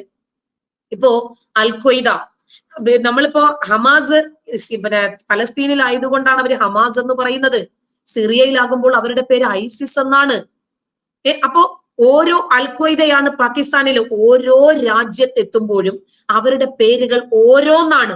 അവരുടെ ഈ തീവ്രവാദ ആശയങ്ങളെ എതിർക്കാൻ വലിയ ഒരു ഭൂരിപക്ഷം വരുന്ന മുസ്ലിങ്ങൾക്ക് സാധിക്കാതെ പോകുന്നത് ദൗർഭാഗ്യമെന്ന് പറയട്ടെ. അവർ നടപ്പിലാക്കാൻ ശ്രമിക്കുന്നത് ഇസ്ലാമിലുള്ള കാര്യങ്ങളാണ്, ഖുർആനിലുള്ള കാര്യങ്ങളാണ്. ഞാൻ ഖുർആനിനെ ബൈജുവിന്റെ മുമ്പിൽ ഇരുന്ന് വിമർശിക്കാൻ ആഗ്രഹിക്കുന്ന ആളല്ല. ഞാൻ അതിനെ വിമർശിക്കും, എന്റെ ചാനലിൽ ഇരുന്നിട്ട്, അത് വേറെ. പക്ഷെ ഇതങ്ങനെയല്ല.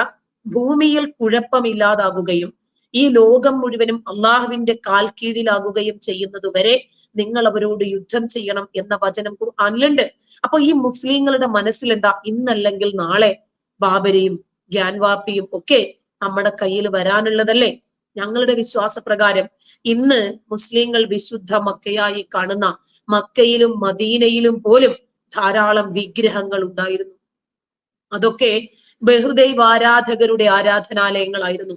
അതൊക്കെ പിടിച്ചെടുത്ത് മുസ്ലിങ്ങൾ അവരുടെ ആരാധനാലയങ്ങളാക്കി മാറ്റി. എന്തുകൊണ്ടാണ് എതിർക്കാത്തത് എന്നറിയാമോ? ഞങ്ങളുടെ വിശ്വാസപ്രകാരം, ഞങ്ങളുടെ എന്ന് പറഞ്ഞാൽ മുസ്ലിങ്ങളുടെ, അവരുടെ വിശ്വാസപ്രകാരം ഇന്നമൽ മുഅ്മിനൂന ഇഖ്വ, മുസ്ലിങ്ങളെല്ലാം പരസ്പരം സഹോദരങ്ങളാണ്. അപ്പൊ അവരൊരിക്കലും മറ്റൊരു മുസ്ലിമിന്റെ ന്യൂനത പുറത്തു പറയാൻ പാടില്ല എന്നുള്ളതാണ്.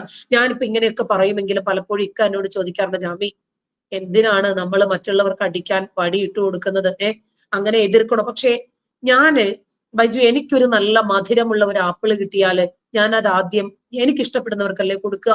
ഞാൻ എന്റെ വീട്ടിൽ കൊണ്ടുവന്നാ കൊടുക്കുക. എനിക്ക് നല്ലൊരു ഓപ്പർച്യൂണിറ്റി കിട്ടിയാൽ അത് ഞാൻ എനിക്ക് ഇഷ്ടമുള്ളവർക്കാ കൊടുക്കുക. അപ്പൊ ഇസ്ലാം എന്ന മതത്തെ, ബൈജു പറഞ്ഞല്ലോ എന്റെ ഉള്ളിലും പഴയ ഒരു തീവ്രവാദി, പഴയ ഇസ്ലാം ഉറങ്ങിക്കിടക്കുന്നെന്ന്. അപ്പൊ ആ ഇസ്ലാം നന്നാകണം എന്ന് ഞാൻ ആഗ്രഹിക്കുന്നുണ്ട്. നശിക്കാൻ വേണ്ടിയിട്ടല്ല ഞാൻ സംസാരിക്കുന്നത്, വിമർശിക്കുന്നത് ഇല്ലാതാകാൻ വേണ്ടിയിട്ടല്ല. ആർക്കെങ്കിലും ഒന്ന് മനസ്സിലാകട്ടെ. അതല്ല, ഇപ്പോ നമ്മുടെ നമ്മുടെ ഫാദറിനെ ഉപദ്രവിച്ച വിഷയമുണ്ടല്ലോ, അതില് ഇവരുടെ പേര് വെക്കുന്നില്ല. 27 പേർക്കും പേരില്ല പൂഞ്ഞാർ സംഭവത്തില്. എന്താണ് അത്? BJPക്ക് വളമാകുമെന്ന്. എന്നെ സംബന്ധിച്ചിടത്തോളം ഞാൻ പറയുന്ന ഒരു വിഷയം BJPക്ക് സപ്പോർട്ടാകുമെന്നോ അവർക്ക് അടിക്കാനുള്ള വടിയാകുമെന്നോ വിചാരിച്ച് എനിക്കത് പറയാതിരിക്കാൻ പറ്റുമോ? എനിക്കത് പറഞ്ഞേ പറ്റൂ. അപ്പോൾ ഇത് നന്നായി കാണാൻ ഒന്ന് തിരുന്തി എടുക്കണം. അവര് തന്നെ മനസ്സിലാക്കണം എന്തുകൊണ്ടാണ് നമ്മൾ ഇങ്ങനെ വിമർശിക്കപ്പെടുന്നത്. ശരിയാണല്ലോ, ജോസഫ് മാഷിന്റെ കൈയും കാലും വെട്ടിയിട്ട് നമ്മുടെ മുസ്ലിം സംഘടനകള്, നമ്മുടെ മുസ്ലിം പുരോഹിതന്മാര് ആരും എതിർക്കാത്തത് കൊണ്ടും പോപ്പുലർ ഫ്രണ്ടുകാർ ശരിയായ മുസ്ലിങ്ങളല്ല എന്ന് പറയുകയും ചെയ്യാത്തത് കൊണ്ടാണല്ലോ ബൈജുവിനെ പോലെ ഒരാൾ വീണ്ടും വീണ്ടും മുസ്ലിങ്ങൾ മുഴുവനും തീവ്രവാദികളാണ് എന്ന് പറയുന്നത്. അതുകൊണ്ട് നമ്മൾ ഇതിനെ എതിർക്കണ്ടേ എന്ന് അവര് ചിന്തിക്കണം. അതാണ് എന്റെ ആംഗിള്. അതല്ലാതെ അവരെ വെറുപ്പിക്കുക, അകറ്റി നിർത്തുക എന്നുള്ളതല്ല. അവര് മനസ്സിലാക്കണം, ശരിയാണ്, നമ്മളും നമ്മൾ മൗനമായിരിക്കുമ്പോൾ നമ്മൾ അതിന് നമുക്ക് കുറച്ചും കൂടി അവർക്ക് സപ്പോർട്ട് കൊടുക്കുന്നു എന്ന അർത്ഥം. ഇവരെ എതിർക്കാതിരിക്കുന്നത് കൊണ്ടാണ് പോപ്പുലർ ഫ്രണ്ട് പോലെയുള്ള സംഘടനകൾ ഇവിടെ ഇങ്ങനെ വളർന്നു വരുന്നത്. അപ്പൊ അതിന് തുരങ്കം വയ്ക്കുന്ന രൂപത്തിൽ, അതിന് വിഘാതം വയ്ക്കുന്ന രൂപത്തിൽ പ്രവർത്തിക്കേണ്ടുന്ന ഇസ്ലാമിക സംഘടനകൾ ഖാലിദ് മിഷേലിനെ കൊണ്ടുവന്നിരിക്കുന്നു, യുവ മുസ്ലിം ലീഗ് സംഘടന യൂത്ത്. അപ്പോ ഇവരെല്ലാവരും തലത്തിൽ തുല്യരാണ്. കുറച്ചാളുകൾ ഉണ്ട് അവര് ബഹുസ്വരത ഇഷ്ടപ്പെടുന്ന ഹിന്ദുക്കളും ക്രിസ്ത്യാനികളും ഒക്കെ കൂടി. അതല്ലേ അതിന്റെ ഒരു ഭംഗി, നാനാത്വത്തിൽ ഏകത്വം. അങ്ങനെ വിശ്വസിക്കുന്ന നല്ലൊരു വിഭാഗം ആളുകൾ ഉണ്ട് ഇവിടെ. അപ്പൊ അവർക്ക് അപ്പോ അവർക്ക് കൂടി വിഷമം ഉണ്ടാക്കുന്നത്, കാരണം അവരും ചിലപ്പോൾ മാറി ചിന്തിക്കാൻ തയ്യാറാകും. നമ്മൾ ഇങ്ങനെ ഒരു വിഷയവുമായി വന്നിരിക്കുന്നത് തന്നെ ആർക്കെങ്കിലും ചിന്തകൾക്ക് ഒരു സ്പാർക്ക് ഉണ്ടാക്കാൻ കഴിഞ്ഞാൽ വിരോധമല്ല. ഒരു സ്പാർക്ക് ഉണ്ടാക്കാൻ കഴിഞ്ഞാൽ അതൊരു നല്ലതാണല്ലോ. ഒരുപക്ഷെ നമുക്ക് നേരിട്ട് അവരുമായിട്ട് കൺവിൻസ് ചെയ്യാൻ പറ്റില്ല. അപ്പം എല്ലാ മുസ്ലിങ്ങളെയും അടച്ചാക്ഷേപിച്ച് പോയല്ലോ. അല്ല, എല്ലാ മുസ്ലിങ്ങളും ഈ തീവ്രവാദം ഇഷ്ടപ്പെടുന്നവരല്ല. അടുത്ത് താമസിക്കുന്നവന്റെ തുണി പൊക്കി നോക്കി അവന്റെ കഴുത്ത് വെട്ടണമെന്ന് ആഗ്രഹിക്കുന്നവരല്ല. അവനും ഈ ഭൂമിയുടെ അവകാശിയാണ്, അവനും ഈ ഭൂമിയിൽ ജീവിക്കണം. പക്ഷേ പോപ്പുലർ ഫ്രണ്ട് പോലെയുള്ള സംഘടനകളെ നമുക്ക് അംഗീകരിക്കാൻ കഴിയില്ല എന്ന് അവര് പ്രത്യക്ഷത്തിൽ പറയാത്തത് കൊണ്ടാണ് നമുക്കിത് പറയേണ്ടി വരുന്നത്. ഇപ്പോൾ ഞാൻ ജീവിക്കുന്നത് മലപ്പുറം ജില്ലയിലാണ്. നിങ്ങൾക്കറിയാലോ, മലപ്പുറം ജില്ല എന്ന് പറഞ്ഞാൽ ഏറ്റവും കൂടുതൽ മൃഗീയ ഭൂരിപക്ഷമുള്ള ആളുകൾ തന്നെയാണ്. ഞാൻ പഠിച്ചത് മുസ്ലിം സ്കൂളുകളിലാണ് ഞാൻ പഠിച്ചത്. എന്റെ ഭാഷ പോലും മുസ്ലിം ഭാഷയായിരുന്നു ഒരു കാലത്ത്. എന്റെ അമ്മയുടെ അമ്മയായിരുന്നു ഒരുപാട് ശിക്ഷിച്ചുകൊണ്ടാണ് ഭാഷ പോലും മാറ്റിയത്. അത്തരത്തിൽ മുസ്ലിം സാഹോദര്യത്തോടു കൂടി ജനിച്ചു വളർന്ന എന്റെ ഇത്ര 44 വയസ്സ് കഴിഞ്ഞ എന്റെ ഈ കാലത്തിനിടയ്ക്ക് ടീച്ചർ പറഞ്ഞ, ഇപ്പൊ ടീച്ചറുടെ ഹസ്ബൻഡ് ഇക്കയെ കുറിച്ച് പറഞ്ഞു. ഇക്കെ എനിക്ക് നേരിട്ട് അറിയാവുന്നത് കൊണ്ട് തന്നെ എനിക്ക് ആ ഒരു വാദത്തോട് ഞാൻ അംഗീകരിക്കുകയാണ്. പക്ഷെ എനിക്ക് ഏറ്റവും കൂടുതൽ മുസ്ലിങ്ങളുടെ ഇടയിൽ ജീവിച്ച ഒരു വ്യക്തി എന്നുള്ള നിലയ്ക്ക് തന്നെ ഞാൻ വീണ്ടും പറയുന്നു, ടീച്ചറുടെ ആശയങ്ങൾ ഞാൻ ഉൾക്കൊണ്ടുകൊണ്ട് വിരലിൽ എണ്ണാവുന്ന 1 2 മരുന്നിന് ആളുകൾ ഉണ്ട് എന്നല്ലാതെ ബാക്കി വരുന്ന മൃഗീയ ഭൂരിപക്ഷം അവർ കൈവെട്ടാനോ കാലുവെട്ടാനോ അതല്ലെങ്കിൽ കഴുത്ത് വെട്ടാനോ ഇറങ്ങിയിട്ടില്ല എന്നുള്ളത് യാഥാർത്ഥ്യമാണ്. പക്ഷെ ഇവർ ബേസിക്കലി ഈ മദ്രസ കിതാബ് പഠിച്ച മദ്രസ കിതാബിൽ എന്താണ് എന്നുള്ളത് ഞങ്ങളെക്കാൾ കൂടുതൽ ടീച്ചർ തന്നെ ഞങ്ങൾക്ക് പറഞ്ഞുകൊണ്ട് തന്നുകൊണ്ടിരിക്കുന്നുണ്ട്. അതുകൊണ്ട് തന്നെ എല്ലാ മുസ്ലിങ്ങളും തീവ്രവാദികളാണ് എന്ന് പറയുന്നതോടൊപ്പം തന്നെ ഈ തീവ്രവാദം എല്ലാ മുസ്ലിങ്ങളും തീവ്രവാദികളല്ല എന്നുണ്ടെങ്കിൽ അത് തെളിയിച്ച് തരേണ്ട കൃത്യമുള്ള അവരുടെ ഉത്തരവാദിത്തം അവരുടെ തന്നെയാണ്, അല്ലാതെ എന്റെ ഉത്തരവാദിത്തമല്ല. കാരണം ഇന്നും നമ്മൾ അവർ നന്നാവാൻ വേണ്ടി തന്നെയാണ് നമ്മൾ പറയുന്നത്. എനിക്ക് എന്റെ ഏറ്റവും അടുത്ത 3 സുഹൃത്തുക്കളിൽ 2 പേർ മുസ്ലിങ്ങളും ഒരാൾ ക്രൈസ്തവനും, ക്രൈസ്തവരിലെ പെന്തക്കോസ് വിഭാഗത്തിനുമാണ്. ഞങ്ങൾ അവർ 3 പേര്, 2 പേർ വിദേശത്താണ്, ഒരാൾ ഇവിടെ മറ്റൊരു സ്ഥലത്ത് ബിസിനസ് ചെയ്യുന്നു. ഞങ്ങള് വർഷത്തിൽ ഒരു ദിവസം ഞങ്ങൾ 4 പേർ എങ്ങോട്ടെങ്കിലും, അത് ഇന്ന സ്ഥലം എന്നൊന്നുമില്ല, ഏതെങ്കിലും ഒരു സ്ഥലത്തോട്ട് ടൂറൊക്കെ പോകുന്ന ആളുകളാണ് ഞങ്ങൾ. ഈ ടൂറൊക്കെ പോകുന്ന സമയത്ത് മാക്സിമം നമ്മുടെ ലോക്കൽ ലാംഗ്വേജിൽ പറയുകയാണെങ്കിൽ അടിച്ചു പൊളിക്കുക എന്ന് തന്നെയാണ്. ഈ പറയുന്ന അതിൽ കൂട്ടത്തിൽപ്പെട്ട ഈ 2 മുസ്ലിങ്ങളുണ്ടല്ലോ, ഈ 2 മുസ്ലിങ്ങൾക്ക് ഞാൻ എന്താണ് ഇങ്ങനെ പറയുന്നത്, ഞാൻ എന്തുകൊണ്ടാണ്, ഇപ്പൊ ടീച്ചർ പറഞ്ഞു ബൈജുവിന്റെ ഉള്ളിൽ ഉറങ്ങിക്കിടക്കുന്ന ഇസ്ലാമിക വിരുദ്ധത എന്നുള്ളത്. ടീച്ചർ ഇസ്ലാമിക വിരുദ്ധത എന്തെന്ന് അറിയണം എന്നുണ്ടെങ്കിൽ, എന്റെ ഈ ഉള്ളിൽ ഉറങ്ങിക്കിടക്കുന്ന ഇസ്ലാമിക വിരുദ്ധത എന്ന് പറയണമെന്നുണ്ടെങ്കിൽ ആ എന്റെ ഉള്ളിൽ ഞാൻ ഇന്നും അനുഭവിച്ചു കൊണ്ടിരിക്കുന്ന തീക്ഷണമായിട്ടുള്ള ഈ വിഭാഗങ്ങളിൽ നിന്നുള്ള ശത്രുതാപരമായിട്ടുള്ള അതല്ലെങ്കിൽ ആ രീതിയിലുള്ള പ്രവർത്തികളൊക്കെ അനുഭവിച്ച് ഈ മലപ്പുറം ജില്ലയിൽ നടക്കുന്ന ആളാണ് ഞാൻ. കൃത്യമായിട്ടും എനിക്ക് ഈ RSS ആയാലും BJP ആയാലും ഹിന്ദുത്വ സംഘടനകളായാലും കൃത്യമായിട്ട് നമുക്ക് സപ്പോർട്ട് തരുന്നത് നമ്മുടെ ഭാഗത്ത് ന്യായമുള്ളത് കൊണ്ട് തന്നെയാണ്. അതുകൊണ്ട് തന്നെയാണ് ഇന്നും എന്റെ കയ്യും കാലും പോവാതിരിക്കുന്നതും അതിങ്ങനെ കടപ്പെട്ടിരിക്കുന്നതും നരേന്ദ്രമോദി സർക്കാരിനോട് തന്നെയാണ്. അതുകൊണ്ട് ഇത് തെളിയിച്ച് തരാത്തിടത്തോളം കാലം ഇവർ തന്നെ ഓരോ മുസ്ലിങ്ങളും, അത് ഇന്ന വ്യക്തി എന്നുള്ളതില്ല, ഇപ്പൊ ഇക്കെ ആയാലും അതല്ലെങ്കിൽ ടീച്ചർ ആയാലും മറ്റേതൊരു മുസ്ലിം നാമധാരി ആയാലും മതം വിട്ട ആളായാലും മതത്തിലുള്ള ആളാണെങ്കിലും അത് തെളിയിച്ച് തരേണ്ട ഉത്തരവാദിത്തം അവർക്കാണ്. അത് തെളിയിച്ച് തരാത്തിടത്തോളം കാലം എന്റെ ഈ പ്രസ്താവന പിൻവലിക്കാനോ എന്റെ ചിന്തകൾ പിൻവലിക്കാനോ ഞാൻ തയ്യാറല്ല. കാരണം ഇതെന്റെ അനുഭവത്തിലൂന്നിക്കൊണ്ടാണ് ഞാൻ പറയുന്നത്. അതിന് ഇതുപോലെയുള്ള സംഘടനകൾ, മുസ്ലിം സംഘടനകൾ മുന്നിട്ട് വരുന്നില്ല. അവർ ഓരോ ദിവസവും നമ്മൾ കണ്ടുകൊണ്ടിരിക്കുന്നത് എന്താണ്, നമ്മുടെ രാജ്യത്തിന് അതിന് നിലപാടെടുക്കുകയാണ്. നമ്മൾക്കറിയാം ഇവിടെ സംഘി എന്ന് മുദ്രകുത്തപ്പെട്ട ആളാരാണ്, BJP എന്ന് മുദ്രകുത്തപ്പെട്ട ആളാരാണ്. ഇവിടെ നമുക്കറിയാം വലിയ രാമസിംഹൻജി ആയാലും അതുപോലെ അബ്ദുള്ള കുട്ടി ആയാലും ഇവരൊക്കെ BJP BJP സ്വീകരിച്ച ആ BJP-യിലേക്ക് വന്ന സമയത്ത് അവരെയൊക്കെ മുദ്രകുത്തപ്പെട്ട വാക്കാണ് സംഘി എന്നുള്ളത്. സംഘി എന്നുള്ളത് അവർ എന്താണ് ഉദ്ദേശിക്കുന്നത്? രാജ്യസ്നേഹികൾ, രാജ്യമാണ് ഫസ്റ്റ് പിന്നീടാണ് രാഷ്ട്രീയം, രാഷ്ട്രമാണ് ഫസ്റ്റ് രാഷ്ട്രീയം പിന്നീട് എന്ന ചിന്താഗതിയുള്ള ആളുകളാണ് സംഘികൾ. ആ സംഘികളെ അംഗീകരിക്കുന്നത് ഞങ്ങൾക്ക് സംഘി അതല്ലെങ്കിൽ ചാണകം എന്ന് വിളിക്കുമ്പോൾ നമ്മൾക്കൊക്കെ യഥാർത്ഥത്തിൽ ആ വിളി കേൾക്കാൻ വേണ്ടി ആഗ്രഹിച്ച് കൊതിച്ചു നടക്കുന്നവർ തന്നെയാണ്. അപ്പോൾ നമ്മൾ അവരെ തിരിച്ചു വിളിക്കുന്നത് ഒരേ ഒരു കാര്യം മാത്രമേ ഉള്ളൂ. എന്താണ്? പെറ്റ നാടിനെ ഉണ്ട ചോറിനെ ഒറ്റുകൊടുക്കുന്ന ഈ മദ്രസ വിദ്യാഭ്യാസം കഴിഞ്ഞുകൊണ്ട് ഇറങ്ങുന്ന കുരുന്നു മക്കളെ പോലും നമ്മൾ കാണുന്നുണ്ട്. ഈ മദ്രസയിൽ എന്താണ് പഠിപ്പിക്കുന്നതെന്ന് ഏതെങ്കിലും ഒരു മുസ്ലിമിനോട് പരിശോധിക്കാറുണ്ടോ? ഇപ്പോൾ എന്റെ അയൽപ്പക്കത്തുള്ള ഒരുപാട് മുസ്ലിങ്ങൾ അതല്ലെങ്കിൽ എന്റെ സുഹൃത്തുക്കളായിട്ടുള്ള മുസ്ലിങ്ങൾ ഇവരൊക്കെ മദ്രസയിലേക്ക് കുഞ്ഞുങ്ങളെ പറഞ്ഞു വിടുന്നു. എന്താണ് ഈ മദ്രസ കിതാബിൽ പഠിപ്പിക്കുന്നതെന്ന് ആ പാഠഭാഗത്തിൽ ഉള്ളത് കൃത്യമായിട്ട് അറിയുന്ന ആളുകൾ തന്നെയാണ് ഇവർ. എന്തുകൊണ്ട് അവർ മദ്രസ വിദ്യാഭ്യാസത്തിൽ ഇങ്ങനെ ഈ കുട്ടിയുടെ തലച്ചോറിലേക്ക് ഈ വർഗീയത കുത്തിവെക്കാൻ എന്റെ കുരുന്നിനെ ഞാൻ വിട്ടുതരുന്നില്ല എന്ന് പറയുന്നില്ല? ഇന്ന് 2 മണി 3 മണി നേരത്തൊക്കെ ടീച്ചർ ഈ മലപ്പുറം ജില്ലയിലൂടെ ഇറങ്ങി നോക്കും. കറുത്ത പർദ്ദയും അതല്ലെങ്കിൽ ചെറിയ ചെറിയ കുരുന്നു മക്കളൊക്കെ ഈ ടാറിട്ട റോഡിലൂടെ നടക്കുമ്പോൾ വാഹനം ഓടിക്കുന്ന ഡ്രൈവർക്ക് പോലും കണ്ടുപിടിക്കാനാവില്ല ഈ കറുത്ത രൂപങ്ങളെ. അത്തരത്തിൽ പോലും ഇവർ ഈ പുലർച്ചെ സമയം മുതൽ കുഞ്ഞുങ്ങൾക്ക് ഏറ്റവും ബെറ്റർ സമയം നമുക്കറിയാം, ഏറ്റവും പുലർച്ചെ സമയത്ത് കുട്ടിയുടെ തലച്ചോറിലേക്ക് കുത്തിക്കയറ്റുന്ന സാധനം അതെന്തായാലും എന്തുകൊണ്ടാണ് നമ്മുടെ പൊതുവിദ്യാഭ്യാസം 8 മണിക്ക് ആക്കണം എന്നൊരു നിർദ്ദേശം വന്ന സമയത്ത് ഇവിടെ അത് വിമർശിച്ചുകൊണ്ട് അതിനെതിരെ നിന്നുകൊണ്ട് ഇവർ യുദ്ധം ചെയ്യുന്ന രീതിയിലായിരുന്നല്ലോ. ഏറ്റവും ഏർലി ടൈമിലാണ് കുട്ടികളുടെ തലച്ചോറിലേക്ക് പഠിക്കാനുള്ള കാര്യങ്ങൾ പഠിച്ചു കയറ്റേണ്ടത്. നമ്മൾക്കറിയാം, നമ്മളൊക്കെ പരീക്ഷാ കാലഘട്ടത്തിലൊക്കെ 5 മണിക്ക് 4 മണിക്കൊക്കെ വേണ്ടിയിട്ട് ഉറക്കം വരാതിരിക്കാൻ വേണ്ടി കാല് വെള്ളത്തിൽ മുക്കിയിരുന്നിട്ട് പോലും നമ്മൾ പഠിച്ചിട്ടുണ്ട്. എന്തുകൊണ്ടായിരുന്നു? ഈ പുലർച്ചെ സമയം ഏറ്റവും നല്ല ബെറ്റർ സമയമായതുകൊണ്ടാണ്, നമ്മുടെ പഠനത്തിന് ബുദ്ധിക്ക് ചേർന്ന സമയമായതുകൊണ്ടാണ്. പക്ഷെ ആ സമയം ഇവർ എന്തുകൊണ്ട് ഉപയോഗിക്കുന്നു? ഈ ഉപയോഗിച്ചത് കൊണ്ട് എന്താണ് ഇവർക്ക് കിട്ടുന്ന ഗുണം? അതിനെതിരെ എന്തുകൊണ്ട് ഇവർ ശബ്ദിക്കുന്നില്ല? എന്റെ കുട്ടി പഠിക്കാൻ പോകുന്ന ഈ മദ്രസ കിതാബിൽ ഇതാണുള്ളത് എന്ന് യോഗി സർക്കാർ പറഞ്ഞിട്ട് വേണ്ട, മോദി സർക്കാർ പറഞ്ഞിട്ട് വേണ്ട. രാജ്യമാണ് ഫസ്റ്റ്, രാഷ്ട്രമാണ് ഫസ്റ്റ്. രാഷ്ട്രത്തിലുള്ള ഈ ബഹുസ്വരതയെ ഹിന്ദുവും മുസ്ലിമും ക്രൈസ്തവനും ബുദ്ധനും ജൈനനും എല്ലാം ഒരമ്മ പെറ്റ മക്കളാണെന്ന ബോധമുണ്ടെങ്കിൽ എനിക്ക് തോന്നണം, ഞാനൊരു മുസ്ലിം രക്ഷിതാവാണെങ്കിൽ എനിക്ക് തോന്നണം, എന്റെ മോൻ പഠിക്കേണ്ടത്, എന്റെ മോൾ പഠിക്കേണ്ടത്, എന്റെ പേരക്കുട്ടി പഠിക്കേണ്ടത് ഈ മദ്രസ കിതാബിലുള്ള വർഗീയതയല്ല.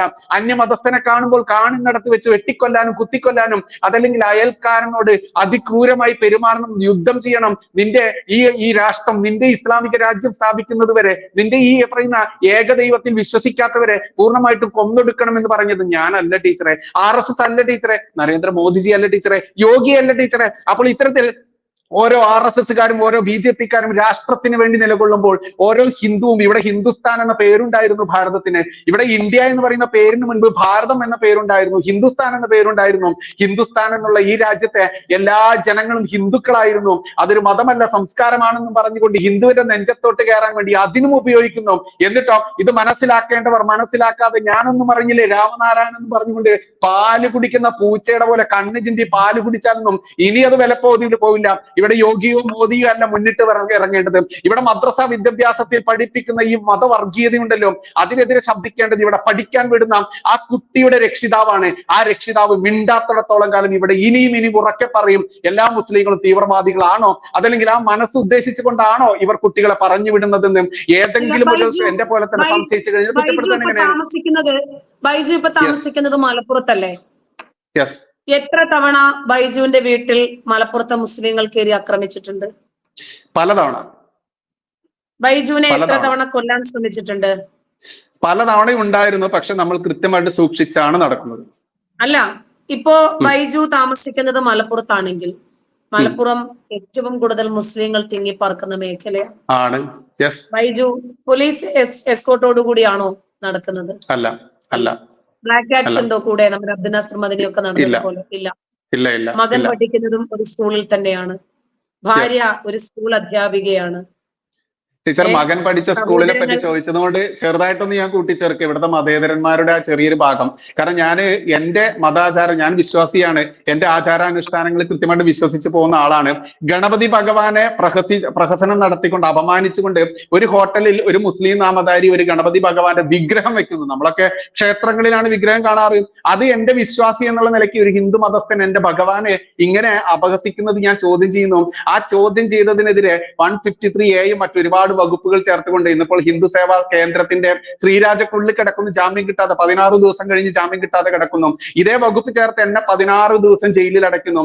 ആ ജയിലിൽ അടച്ചതിന് ശേഷം എന്റെ കുട്ടി പഠിച്ചത് ഇവിടെ സർക്കാർ സ്കൂളിലായിരുന്നു. ഈ സർക്കാർ സ്കൂളിൽ നിന്ന് എന്റെ കുട്ടിയെ അവസാനം എനിക്ക് ഇവിടെ ഗുരുകുലത്തിലേക്ക്, വണ്ടൂർ ഗുരുകുലത്തിലേക്ക് മാറ്റി പഠിപ്പിക്കാൻ ചേർക്കേണ്ടി വന്നു. അതും 6 മാസത്തിന് ശേഷം. അത് എന്തുകൊണ്ടാണെന്ന് അറിയാം ടീച്ചറെ? ഇവന്മാരുടെ ടീച്ചർ പച്ചയ്ക്ക് വിളിക്കാറുണ്ടല്ലോ മുറിയന്മാർ എന്നുള്ളത്. ഈ മുറിയന്മാർ എന്ന് പറയുന്ന ടീച്ചർ വിളിക്കുന്ന ആ പ്രയോഗം ഞാൻ എടുക്കുകയാണെങ്കിൽ അവരുടെ ശല്യം കൊണ്ട് തന്നെയാണ്. എന്റെ കുഞ്ഞു മകനെ പോലും പീഡിപ്പിക്കുന്ന രീതിയിൽ, അവനെ അപഹസിക്കുന്ന രീതിയിൽ പറഞ്ഞത് കൊണ്ട് തന്നെയാണ് ടീച്ചറെ. അതാണ് മലപ്പുറം. ഞാൻ തീവ്രവാദം എന്താണ് എന്ന് പല ആളുകൾക്കും കൃത്യമായിട്ട് മനസ്സിലായിട്ടില്ല. ഇപ്പോ ബൈജു താമസിക്കുന്നത് മലപ്പുറത്തിന്റെ മണ്ണിലാണ്. ബൈജുവിനെയും ബൈജുവിന്റെ കുടുംബത്തെയും മുഴുവനും ഒരു രാത്രി ഒരു 10-15 മുസ്ലിം തീവ്രവാദികൾ ആയുധധാരികളായിട്ട് വന്ന് ഒന്ന് കൊല്ലാനോ പേടിപ്പിക്കാനോ ഉപദ്രവിക്കാനോ ശ്രമിച്ചിട്ടുണ്ടെങ്കിൽ ഉറപ്പായിട്ടും നമ്മൾ അതിനെ എതിർക്കണം. എല്ലാ മുസ്ലിങ്ങളും തീവ്രവാദികളാണ് എന്ന് പറയുകയും വേണം. മറിച്ച് ഇതുവരെ അങ്ങനെ ഉണ്ടായിട്ടില്ല.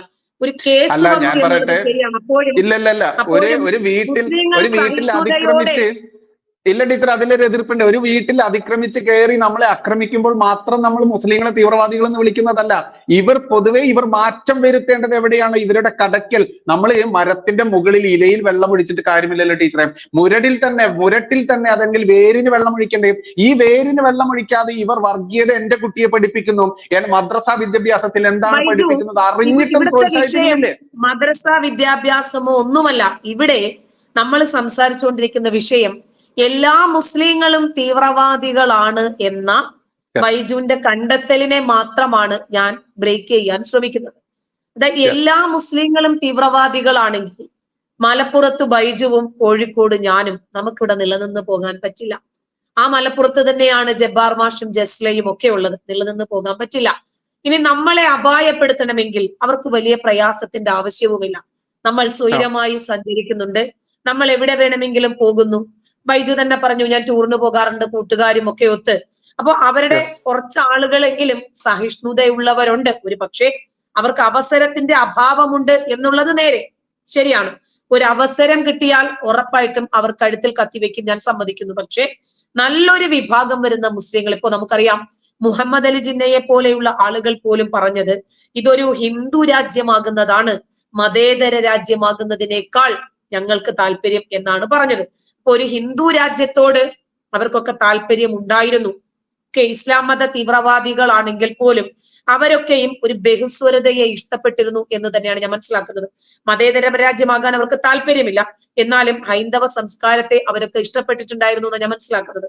ഇവിടെ നമ്മുടെ കേരളത്തിലെ ഹമാസ് തീവ്രവാദികൾ, അവര് ആദ്യം ഹമാസ് പോരാളി, നമുക്ക് വിഷയത്തിലേക്ക് തന്നെ വരാം. നമ്മൾ തമ്മിൽ തല്ലുകൂടിക്കൊണ്ടിരുന്നിട്ട് കാര്യമില്ലല്ലോ. ഇവിടെ ഹമാസിനെ ഞാൻ അതിന്റെ ഇടയ്ക്ക് ഒന്ന് ഇടപെടുകയാണ്. ഞാൻ അതിന്റെ ഇടയ്ക്ക് ഒന്നുകൂടെ തല്ലുകൂടുകയാണ്. എന്നിട്ട് നമുക്ക് വിഷയത്തിലേക്ക് തിരിച്ചു വരാം. ടീച്ചർ പറഞ്ഞു ഇപ്പൊ എല്ലാ മുസ്ലിങ്ങളും തീവ്രവാദികളല്ല. ഞാൻ ആ പ്രസ്താവന പിൻവലിക്കാം, പക്ഷെ ഒരു നിബന്ധന ഞാൻ വെക്കുകയാണ്. നമുക്കറിയാം നമ്മുടെ കോടതികളൊക്കെ ഇപ്പൊ പോപ്പുലർ ഫ്രണ്ടിൽ ഇപ്പൊ ശ്രീനിവാസൻ ജിയെ അവിടെ വീട്ടിൽ അതിക്രമിച്ച് കയറി അതിമൃഗീയമായി അവരുടെ കുടുംബത്തിന് മുൻപിൽ നഗ്നയാക്കപ്പെട്ട രീതിയിൽ അത്ര കണ്ട് ക്രൂരമായി കൊന്ന കേസ് നമ്മൾക്കറിയാം. അതിൽ എനിക്ക് തോന്നുന്നു 12ഓളം പ്രതികളാണ് ഡയറക്റ്റ് ആയിട്ട് ഇടപെട്ടിരുന്നത്. പക്ഷെ 15 പ്രതികൾക്കാണ് തൂക്കുകയർ കൊടുത്തത്. ബാക്കി 3 പ്രതികളെ പോലെ തന്നെയാണ് ടീച്ചർ ഇവിടെ മദ്രസാ വിദ്യാഭ്യാസം പ്രോത്സാഹിപ്പിക്കുന്ന, മദ്രസാ വിദ്യാഭ്യാസത്തിന് കുരുന്നുകളെ വിടുന്ന രക്ഷിതാക്കളും എന്ന് പറഞ്ഞു. കാരണം നമ്മുടെ നിയമത്തിൽ പറയുന്നുണ്ട്, കുറ്റകൃത്യം ചെയ്യുന്നവനും കുറ്റകൃത്യം ചെയ്യാൻ പ്രേരിപ്പിക്കുന്നവനും കുറ്റകൃത്യം ചെയ്യുന്ന ആ സമയത്ത് അവരെ സഹായിക്കുന്നവനും പിന്നീട് അവരെ സഹായിക്കുന്നവനും എല്ലാവരും പ്രതികളാണെന്ന നിയമം നമ്മുടെ പറയുന്നുണ്ട്. അപ്പോൾ ഒരു കുട്ടി വർഗീയവാദിയായി മാറുന്നു, തീവ്രവാദിയായി മാറുന്നുണ്ടെങ്കിൽ അവന് അടിവേരിൽ വെള്ളമൊഴിച്ചു കൊടുക്കുന്ന പിതാക്കന്മാർ, രക്ഷിതാക്കൾ, അവരും അതിൽ പ്രതി തന്നെയാണ്. എന്റെ വാദം അതാണ്. അതുകൊണ്ടാണ് ഞാൻ ഇത് പറയുന്നത്. ആ വാദം ബൈജു പറയുന്നതിനോട് ഞാൻ യോജിക്കുന്നു. മദ്രസ തീവ്രവാദമുണ്ട്, ശരിയാണ്. മതം വിട്ടവനെ കൊല്ലണം എന്ന് ഓൺലൈനിലൂടെ അധ്യാപകൻ പഠിപ്പിക്കുന്നത് നമ്മൾ എല്ലാവരും കണ്ടതാണ്. ഞാൻ പറയുന്നത് ഇത്രയേ ഉള്ളൂ, എല്ലാ മുസ്ലിങ്ങളും തീവ്രവാദികളല്ല. എല്ലാ മുസ്ലിങ്ങളും തീവ്രവാദികളായിരുന്നെങ്കിൽ ഞാനും ബൈജുവും ഒന്നും ഇവിടെ ഈ ആശയം പറയാൻ ഉണ്ടാകുമായിരുന്നില്ല. പിന്നെ മദ്രസകളിൽ പഠിപ്പിക്കപ്പെടുന്ന തീവ്രവാദം ശരിയാണ്, സമ്മതിക്കുന്നു. ബാബരി നമുക്ക് പിടിച്ചെടുക്കണം, ഗ്യാൻവാപ്പിയിൽ നമുക്ക് സുജൂദ് ചെയ്യണം.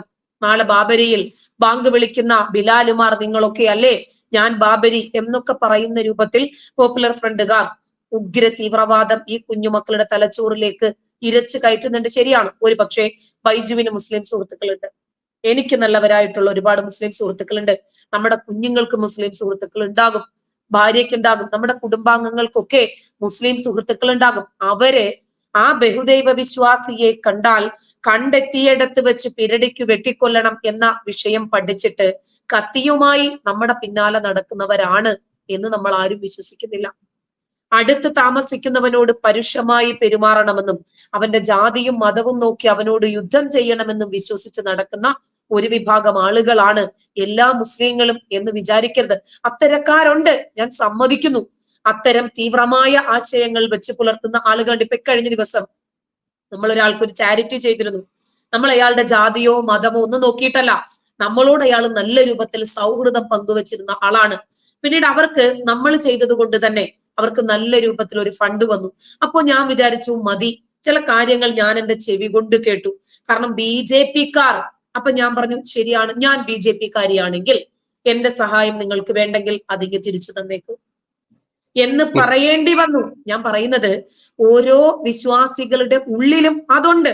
പക്ഷെ നമ്മളും അതുപോലെ ആയാൽ നമ്മളും അവരും തമ്മിൽ വ്യത്യാസമില്ലാതാകും. അതുകൊണ്ട് നമ്മൾ ആ നിലപാട് മാറ്റിപ്പിടിക്കുക. അവരിലെ തീവ്രവാദത്തെ നമ്മൾ എതിർക്കുന്നു. അവരിൽ ഒരു മനുഷ്യത്വമുണ്ടോ? അവരിൽ ഒരു സാഹോദര്യമുണ്ടോ? ഒരു ഫ്രണ്ട്ഷിപ്പ് പങ്കുവെക്കാൻ ആഗ്രഹിക്കുന്ന ഒരു മനസ്സുണ്ടോ?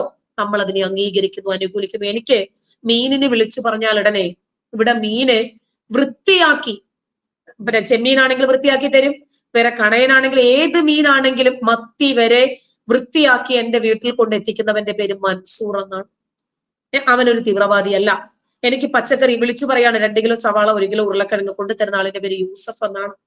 അപ്പൊ അങ്ങനെയുള്ള ആളുകളുണ്ട്. എന്താവശ്യത്തിനും നമ്മൾ വിളിച്ചാൽ ഉടനെ എന്നോട് ഒരു വൈരാഗ്യവും ഇല്ലാതെ, വർഗീയതയില്ലാതെ, വിഭാഗീയതയില്ലാതെ പെരുമാറുന്ന ഒരുപാട് വിശ്വാസികളായ നല്ലവരായിട്ടുള്ള സുഹൃത്തുക്കളുണ്ട്. എനിക്ക് ഇവിടെ വന്നപ്പോ എനിക്ക് റേഷൻ കാർഡ് ഇല്ല.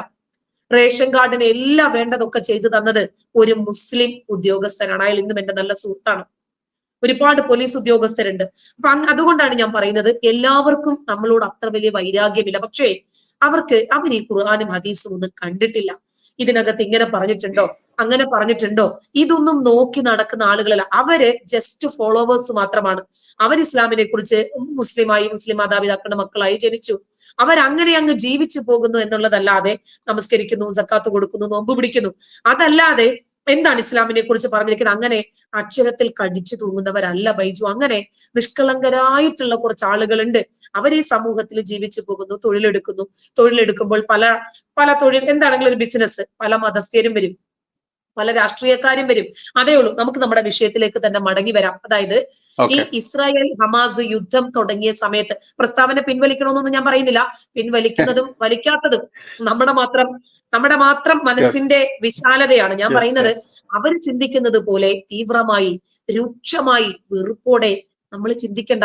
ഇപ്പം പിന്നെ ബൈജുവിന്റെ കൺമുമ്പില് ഒരു വിശ്വാസി നമ്മളെ ക്രൂരമായി ചീത്ത പറഞ്ഞിരുന്ന ഒരാളാണ്. അയാൾ ഒരു ആക്സിഡന്റിൽ പെട്ട് കിടന്നാൽ തിരിഞ്ഞും പിരിഞ്ഞു നോക്കുമ്പോൾ എടുത്ത് തോളിലിട്ട് കൊണ്ടുപോകില്ല ആശുപത്രിയിൽ. നമ്മൾ അങ്ങനെ മാനവികമായി മാത്രമേ ചിന്തിക്കാവൂ. ഒരിക്കലും നമ്മൾ മറ്റൊരു രൂപത്തിൽ ചിന്തിക്കരുത്. കഴിഞ്ഞ ദിവസം എന്റെ വീട്ടിന്റെ അടുത്തൊരു അപകടം ഉണ്ടായി, ഒരു ബൈക്ക് അപകടം തൊട്ടടുത്ത്. അപ്പോ നമ്മുടെ വീട്ടിൽ പെയിന്റ് അടിക്കാൻ വരുന്ന ഒരാളുണ്ട്. അയാൾ പറയാണ്, ഒരാൾ പറഞ്ഞിക്ക് ടീച്ചറുടെ മോനാണെങ്കിൽ തിരിഞ്ഞു നോക്കരുത് എന്ന്. അങ്ങനെ പറഞ്ഞാ ഞാൻ വിശ്വസിക്കുന്നില്ല ബൈജു, അങ്ങനെ ഒരാൾ പറയുമെന്ന്.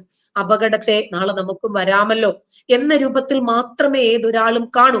നമ്മളും അങ്ങനെ തന്നെ കണ്ടാൽ മതി. പറട്ടെ വിഷയത്തിലേക്ക്. ഈ ഇസ്രായേൽ ഹമാസ് യുദ്ധം തുടങ്ങിയ സമയത്ത് ഹമാസിനെ പോരാളികളാണ് എന്ന് വാഴ്ത്തിയ ആളുകൾ ഒന്ന് ഇപ്പോൾ മൗനത്തിലാണ്. ആ വിഷയമാണ് നമുക്ക് ചർച്ച ചെയ്യേണ്ടത്. രണ്ടാമത്തെ കാര്യം, ഒരു അറബ് രാജ്യവും അഭയാർത്ഥികളായിട്ട് ഇവരെ കയറ്റാൻ തയ്യാറാകുന്നില്ല. കാരണം ഫ്രാൻസിൽ തല പോയ സാമുവൽ പാറ്റി അവിടെ ഇരിപ്പുണ്ട്. തലയില്ലാത്ത ചിത്രം ഫ്രാൻസിന്റെ തെരുവോരങ്ങളിൽ മൊത്തം ഇരിപ്പുണ്ട്. ഖത്തർ പറഞ്ഞു എത്ര വേണമെങ്കിലും സഹായിക്കാം, പക്ഷെ ഞങ്ങൾ എടുക്കത്തില്ല കേട്ടോ നിങ്ങളെ ഒന്നും. റാഫ ഈജിപ്റ്റ് പറഞ്ഞു സഹായിക്കാം, ഞങ്ങൾക്ക് വേണ്ട നിങ്ങളെ. അപ്പൊ അതിനൊന്നും നമ്മുടെ നാട്ടിലെ ഭീകരർക്ക് ഒരു മറുപടിയുമില്ല. ഇവർക്ക് ആകെ ഇവര് പറയുന്നത് എന്താ, ഇന്ത്യക്ക് എടുത്തൂടെ കുറച്ചുപേരെ, ഇന്ത്യ എന്നാലും എന്തുകൊണ്ടാണ് ഹമാസിനെ ഗാസയിലെ വിഷമവും കണ്ണുനീരും കാണാത്തത്? ഇതേ കണ്ണുനീർ ഇസ്രായേലിലുമുണ്ട്. ഇസ്രായേലിനെയും ഇവരെ കൊണ്ടുപോയി ക്രൂരമായി കൊല്ലുകയും ബലാത്സംഗം ചെയ്യുകയും ചെയ്തില്ലേ? മിനിഞ്ഞാന്ന് വാർത്ത കണ്ടത് ഞെട്ടിപ്പോയി. ഈ ഹമാസ് ഭീകരരെ ബന്ധികളാക്കിയിരുന്ന മുഴുവൻ പെൺകുട്ടികളും ബലാത്സംഗത്തിനിരയായിരിക്കുന്നു. മുഴുവൻ സ്ത്രീകളും ഗർഭിണികളായിരിക്കുന്നു. അപ്പൊ ഇതിനെ ഒന്നും നമ്മുടെ നാട്ടിലെ ഹമാസ് അനുകൂലികൾ കാണുന്നില്ല. എന്താണ് അതിനെ സംബന്ധിച്ച് ബൈജുവിന്റെ അഭിപ്രായം? അല്ല, നമ്മൾക്ക് ഇവിടെ പറയാനുള്ളത്, കാരണം ഈ വിഷയത്തിലേക്ക് തന്നെ മടങ്ങി വന്നു കഴിഞ്ഞാൽ മറ്റുള്ളതൊക്കെ നമുക്ക് വിട്ടുകളയാം. ഇവിടെ കൃത്യമായിട്ടും പലസ്തീന് ഐക്യദാർഢ്യം എന്നും പറഞ്ഞുകൊണ്ട് ഇവിടെ സമരം നടത്തിയ ഒരുപാട് പോരാളികളുണ്ട്. ഇനിയിപ്പോൾ ഈ പറയുന്ന പലസ്തീൻ അനുഭവിക്കുന്ന ആ തീരാവേദന, അവിടുത്തെ കുരുന്ന് മക്കളുടെ ഓരോ ദിവസവും വീഡിയോയും ചിത്രങ്ങളും ഇടുന്നതിന്റെ ആ ദൈന്യത കാണിക്കുന്നതൊക്കെ കുറഞ്ഞു വന്നിരിക്കുന്നു. ഇന്ന് പോരാളികളെ പ്രകീർത്തിക്കാൻ നമ്മുടെ കേരളത്തിൽ ആരുമില്ല. അത്തരത്തിൽ ഇന്നിപ്പോൾ ഇവിടെ ഐക്യദാർഢ്യം നടത്തിയ ആളുകൾ അന്ന് വിളിച്ച മുദ്രാവാക്യമൊക്കെ ഇന്നും എന്റെ മനസ്സിലുണ്ട്. ഇവിടുത്തെ ഹിന്ദുത്വത്തിനെതിരെയും ഇവിടുത്തെ ഈ പറയുന്ന ക്രൈസ്തവർക്കെതിരെയും ഒക്കെ ഞങ്ങൾ ഊരിയ കത്തിയൊന്നും മറ്റേ അറബിക്കടലിൽ ഒഴുക്കിയിട്ടില്ല എന്ന് വരെ പറഞ്ഞിട്ടുള്ള ആളുകളുണ്ട്. അവരൊക്കെ ശരിക്കും ചെയ്യേണ്ടത് ഈ സമയത്ത് പലസ്തീന്റെ കൂടെ ചെന്നുകൊണ്ട് ഇസ്രായേൽ തുടർന്ന് കൊണ്ടുപോയിക്കൊണ്ടിരിക്കുന്ന ആ യുദ്ധമായാലും അവിടുത്തെ ആ കെടുതികൾക്കായാലും അതിന് ഈ കേരളത്തിലുള്ള ഈ പാവം പിടിച്ച അതല്ലെങ്കിൽ ഭാരതത്തിലുള്ള ഹിന്ദുക്കളും ക്രൈസ്തവരും ബുദ്ധരും ജൈനരും പാഴ്സികളും ഇവരൊന്നും ഉത്തരവാദികളല്ല. നിങ്ങൾ അവിടെ പോയി തന്നെയാണ് ഈ യുദ്ധം ചെയ്യാൻ വേണ്ടി പലസ്തീന്റെ കൂടെയാണ് നിന്ന് കൊടുക്കേണ്ടതെന്ന് ഒരു വലിയൊരു അഭിപ്രായമുണ്ട്. എന്തായാലും പോരാളികൾ അവിടെ കിടന്ന് മോങ്ങിക്കരയുന്ന അവസ്ഥ ഇന്നിപ്പോൾ നമ്മളെല്ലാവരും അറിയുന്നുണ്ട്. ഇന്നിപ്പോൾ ഈ പറയുന്ന പോരാളികളെ പ്രകീർത്തിച്ചവന്മാർ പറയുന്നില്ലെങ്കിലും നാഷണൽ ഇന്റർനാഷണൽ ചാനലുകളൊക്കെ നോക്കുന്ന ആളുകൾക്ക് കൃത്യമായിട്ട് മനസ്സിലാക്കാനാവും. കാരണം പലസ്തീന്റെ മക്കളാണെങ്കിലും ഇസ്രായേലിന്റെ മക്കളാണെങ്കിലും പലസ്തീൻ ജനതയായാലും ഇസ്രായേൽ ജനതയായാലും ലോകത്തെ ഏതൊരു ജനതയായാലും അവരുടെ വേദന കാണുമ്പോൾ വിഷമിക്കുന്ന ആളുകൾ തന്നെയാണ്. നമ്മൾക്കൊക്കെ മനുഷ്യത്വം ഉള്ളത് കൊണ്ട്, അതുകൊണ്ട് മനുഷ്യത്വം അതല്ലെങ്കിൽ മാനവികത എന്നതൊക്കെ വാക്കുകളിൽ മാത്രം പുകഴ്ത്തുന്ന അതല്ലെങ്കിൽ അതിനുവേണ്ടി സംസാരിക്കുന്ന പ്രവർത്തിക്കുന്ന ആളുകളെ നാം അവരുടെ ആ ഒരു മൊത്ത കച്ചവടക്കാരായിട്ടുള്ള സമാധാന മതമാണ് ഞങ്ങളുടേതെന്ന് പറഞ്ഞുകൊണ്ട് സമാധാനം പൂർണ്ണമായിട്ട് ലോകത്തിൽ തന്നെ നശിപ്പിക്കാൻ ഉതകുന്ന രീതിയിൽ പ്രവർത്തിക്കുന്ന ഇസ്ലാമിക കൊടുംഭീകരന്മാർ, മുസ്ലിം എന്ന് പറയുന്ന വാക്ക് ഞാൻ ഇവിടെ തൽക്കാലം ഉപയോഗിക്കുന്നില്ല, ഇസ്ലാമിക കൊടുംഭീകരന്മാർ, ആ കൊടുംഭീകരന്മാർ നേരിട്ട് അവിടേക്ക് പോയി വിമാനം പിടിച്ച് നരേന്ദ്രമോദിജി തന്നെ ഒരു പക്ഷെ നിങ്ങളെ അവിടെ എത്തിക്കാം, സൗജന്യമായി തന്നെ എത്തിക്കാൻ സാധ്യതയുണ്ട്. കാരണം അത്രയും ഇസ്ലാമിക ജിഹാദികൾ,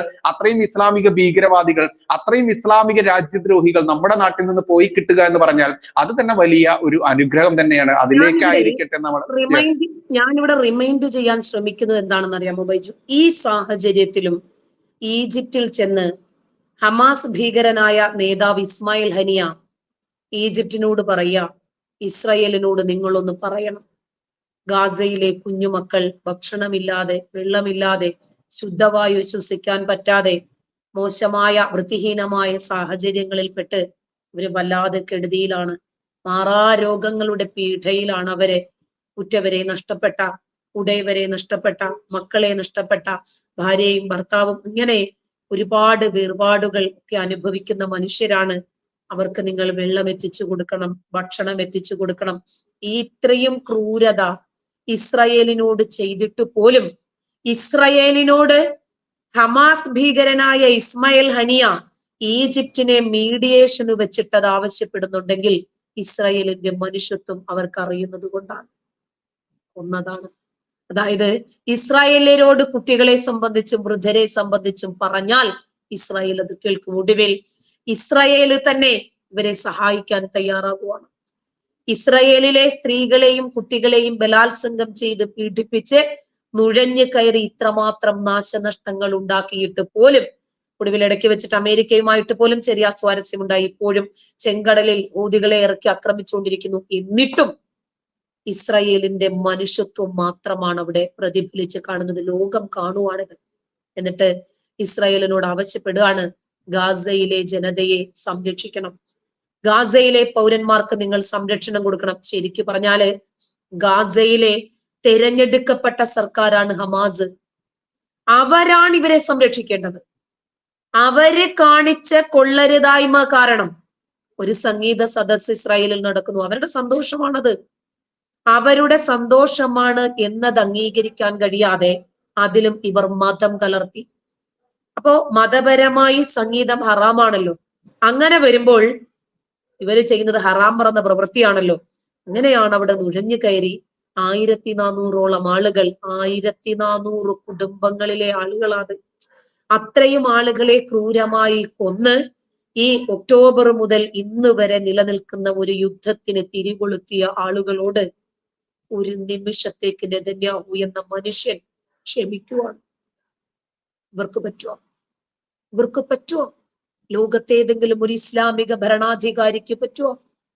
അതായത് സൗദി അറേബ്യയോട് ദ്രോഹം ചെയ്തതിന്റെ പേരിലാണ് സൗദി ഇന്ന് 7 പേരെ തൂക്കിക്കൊന്നത്. അവര് ക്ഷമിക്കുന്നില്ല. അപ്പൊ ഇസ്രായേലിന്റെ മനസാക്ഷിയെ സംബന്ധിച്ച് ഇവര് പറയൂ, നമ്മുടെ നാട്ടിലുള്ള ഹമാസ് ഭീകരരുടെ അനുയായികൾ ഉണ്ടല്ലോ, അവര് സംസാരിക്കുമോ? അത് എനിക്ക് മറ്റുള്ളവരുടെ ശ്രദ്ധയിലേക്ക് ഒന്ന് കൊണ്ടുവരണമെന്ന് തോന്നി. അതുകൊണ്ടാണ് ഈ വിഷയ സംബന്ധമായിട്ട് നമുക്ക് ഇന്ന് ഒന്ന് സംസാരിക്കാമെന്ന് വിചാരിച്ചത്. നമ്മുടെ നാട്ടിലെ മുഖ്യധാരാ മാധ്യമങ്ങളൊന്നും ഇസ്രായേല് ചെയ്യുന്ന ഈ പുണ്യത്തെ, ഈ മനുഷ്യത്വത്തെ കുറിച്ച് സംസാരിക്കില്ല. മുക്കാൽ വണ്ണാണെങ്കിലും മാധ്യമമാണെങ്കിലും ഇവർക്കൊക്കെ ഏറ്റവും പ്രധാനം ഹമാസിനെ വാനോളം പൊക്കുക എന്നുള്ളതാണ്. അത് അവരുടെ ഉള്ളിൽ കിടക്കുന്ന ഒരു വർഗബോധമുണ്ടല്ലോ. അതാണ് ഞാൻ ആദ്യം പറഞ്ഞു വെച്ചത്. മുസ്ലിങ്ങൾ മുഴുവനും സഹോദരങ്ങളാണ്. അതുകൊണ്ട് നമ്മൾ പരസ്പരം നമ്മുടെ അഭിമാനത്തെ സംരക്ഷിക്കാൻ, നമ്മുടെ തെറ്റുകളെ, ന്യൂനതകളെ മറച്ചു വെക്കാൻ ബാധ്യസ്ഥരാണ് എന്ന് മനസ്സിലാക്കുന്നത്.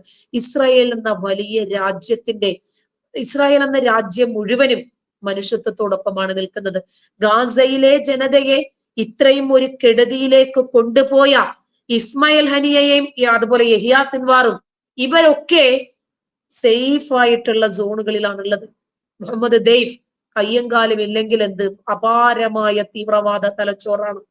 അപ്പൊ ഈ തീവ്രവാദികളെല്ലാം വളരെ സുരക്ഷിതമായ ഒരു മേഖലയിൽ ഒളിച്ചിരുന്നിട്ട് ഈ അനുയായികളാണ്, ഇവരാൽ സംരക്ഷിക്കപ്പെടേണ്ടുന്ന അനുയായികൾ ഇവിടെ കിടന്ന് ചക്രശ്വാസം വലിക്കുന്നു. കുറെ ആളുകൾ മരിക്കുന്നു. കെട്ടിടത്തിന്റെ അവശിഷ്ടങ്ങൾക്കടിയിൽ നിന്ന് വലിച്ചെടുക്കുമ്പോൾ കയ്യും കാലും മാത്രം വരുന്നു.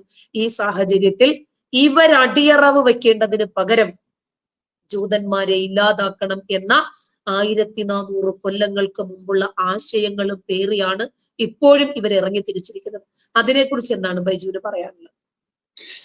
ഞാൻ ഇതിൽ കൂടുതൽ, കാരണം നമ്മുടെ പ്രേക്ഷകർക്കെല്ലാം ഇതിൽ സത്യത്തിൽ വിലയിരുത്താവുന്ന വലിയൊരു സെഷൻ തന്നെയാണ് നമ്മൾ ഇവിടെ കോൺട്രിബ്യൂട്ട് ചെയ്തിട്ടുള്ളത്. കാരണം എന്തുകൊണ്ടാണ് ഇപ്പോൾ നമ്മൾ കേൾക്കാറുണ്ട് തീവ്രവാദികൾ എന്നുള്ളത്. എല്ലാ മുസ്ലിങ്ങളും തീവ്രവാദികളൊന്നും അല്ല ടീച്ചർ. പക്ഷെ തീവ്രവാദികളായിട്ട് ലോകത്താകമാനം കാണുന്നത് മൊത്തം മുസ്ലിങ്ങളാണ്. അത് വലിയൊരു സമസ്യ തന്നെയാണ് എന്നതാണ് യാഥാർത്ഥ്യം. ആ സമസ്യക്ക് ഉത്തരം തേടാൻ ഉതകുന്ന രീതിയിലുള്ള നമ്മുടെ ഇത്തരത്തിലുള്ള ഗംഭീരമായിട്ടുള്ള സെഷനുകൾ, അതിലേക്ക് തന്നെയാണ് നമ്മൾ ഈ ചൊറിയാതെ വയ്യ എന്നുള്ളത് ഫോക്കസ് ചെയ്യുന്നത്. കാരണം ഇവിടെ നമ്മൾ എത്രത്തോളം ന്യായീകരിച്ചാലും, എത്രത്തോളം നമ്മൾ ഇവിടെ അങ്ങോട്ടും ഇങ്ങോട്ടും തമ്മിലടിച്ചു കഴിഞ്ഞാലും ഒരു പരിധി വരെ അത് തലയ്ക്കുള്ളിലേക്ക് ബുദ്ധി കൊണ്ട് ചിന്തിക്കാൻ ഉപയോഗിക്കാതെ അതിനെ കൃത്യമായിട്ട് മതത്തിന്റെ പേരിൽ ചിന്തിക്കുന്ന ആളുകൾ തന്നെയാണ് നമ്മുടെ ഇവിടെ ഉള്ളത്.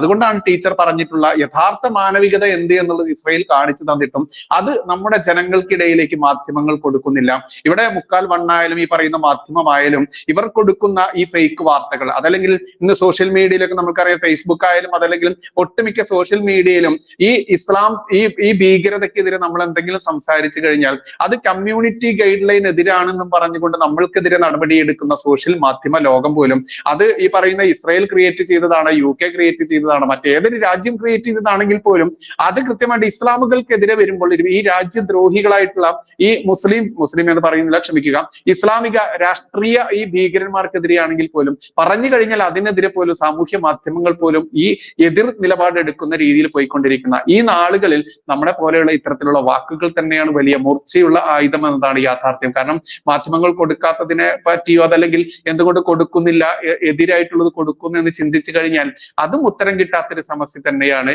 ഈ പറയുന്ന ഇസ്ലാമിക തീവ്രവാദികൾ എല്ലാവരും മുസ്ലിങ്ങളല്ല. പക്ഷെ പിടിക്കപ്പെടുന്ന അതല്ലെങ്കിൽ ലോകം കണ്ടുകൊണ്ടിരിക്കുന്ന എല്ലാ തീവ്രവാദികളും മുസ്ലിങ്ങളാണ്. അതിലൊരു ഹിന്ദുവോ ക്രൈസ്തവനോ ഇല്ല എന്നുള്ള സമസ്യ പോലെ തന്നെയാണ് ഇതും എന്നത് കുത്തിവെക്കേണ്ടതുണ്ട്. എന്തായാലും ചൊറിയാതെ വയ്യ എന്ന ഈ സെഷൻ നിങ്ങൾക്ക് മുൻപിൽ ഇവിടെ സബ്മിറ്റ് ചെയ്തിരിക്കുകയാണ്. മാക്സിമം ആളുകളിലേക്ക് ഇത് തമ്മിലുള്ള ഒരു തർക്കമായിട്ട് ആരും ഏറ്റെടുക്കേണ്ട, ഇത് വാദപ്രതിവാദങ്ങൾ തന്നെയാണ്. ജയിക്കാനും തോൽക്കാനുമെല്ലാം വിശദമായിട്ടുള്ള വിവരങ്ങൾ, കൃത്യമായിട്ടുള്ള ഡാറ്റകൾ നിങ്ങളിലേക്ക് എത്തിക്കാൻ അത് നമ്മൾക്ക് ഈ 1 മണിക്കൂർ കൊണ്ട് ഇത്തിരിയെങ്കിലും പറ്റിയെങ്കിൽ അത് തന്നെയാണ് ഞങ്ങളുടെ വിജയം. ആ വിജയത്തിന് നിങ്ങളുടെ ആ ഒരു കെട്ടുറപ്പോട് കൂടിയിട്ടുള്ള നിങ്ങളുടെ പിന്തുണ വേണമെന്നുള്ളത് വീണ്ടും അഭ്യർത്ഥിക്കുകയാണ്. ടീച്ചർക്ക് കൂടി നമ്മുടെ പ്രേക്ഷകരോട് എന്താണ് പറയാനുള്ളത്? സുഹൃത്തുക്കളെ, ഒരു ഡിബേറ്റ് ഒരിക്കലും ഒരാള് ജയിക്കാനോ മറ്റൊരാളെ തോൽപ്പിക്കാനോ അല്ല, നിങ്ങൾക്ക് സംസാരിക്കാനുള്ളത്. നിങ്ങളിൽപ്പെട്ട ആളുകളിൽ ഒരുപാട് പേർക്ക് അങ്ങോട്ടും ഇങ്ങോട്ടും ചോദിക്കാനുള്ള വിഷയങ്ങൾ ഞങ്ങളോട് നിങ്ങൾക്ക് ലൈവായിട്ട് ചോദിക്കാം. അതിനൊരു സെഷൻ ഞങ്ങൾ ഉടനെ തന്നെ തുടങ്ങുന്നുണ്ട്. കമന്റ് എഴുതി ചോദിക്കാം. അതുപോലെ നിങ്ങൾക്ക് ചോദിക്കാനുള്ള വിഷയങ്ങളാണ് ഞങ്ങൾ പരസ്പരം സംസാരിച്ച് നിങ്ങളിലേക്ക് എത്തിക്കുന്നത്. ആരോട് വെറുപ്പുണ്ടാക്കാനല്ല, ആരെയും വെറുപ്പിക്കാനല്ല, വർഗീയത പരത്താനല്ല, മതസ്പർദ്ധ ഉണ്ടാക്കാനല്ല, ആർക്കെങ്കിലും ഒരാൾക്കെങ്കിലും ചിന്തകൾക്ക് ഒരു സ്പാർക്ക് ഉണ്ടായാൽ ഞങ്ങൾ എടുക്കുന്ന എഫേർട്ടിന്റെ റിസൾട്ടായി ഞങ്ങളുമായി പൂർണ്ണമായും നിങ്ങൾ എല്ലാവരും സഹകരിക്കുമെന്ന് പ്രതീക്ഷിക്കുന്നു. ഹൃദ്യമായ ശുഭരാത്രി. നന്ദി. നമസ്കാരം. ജയ് ഹിന്ദ്.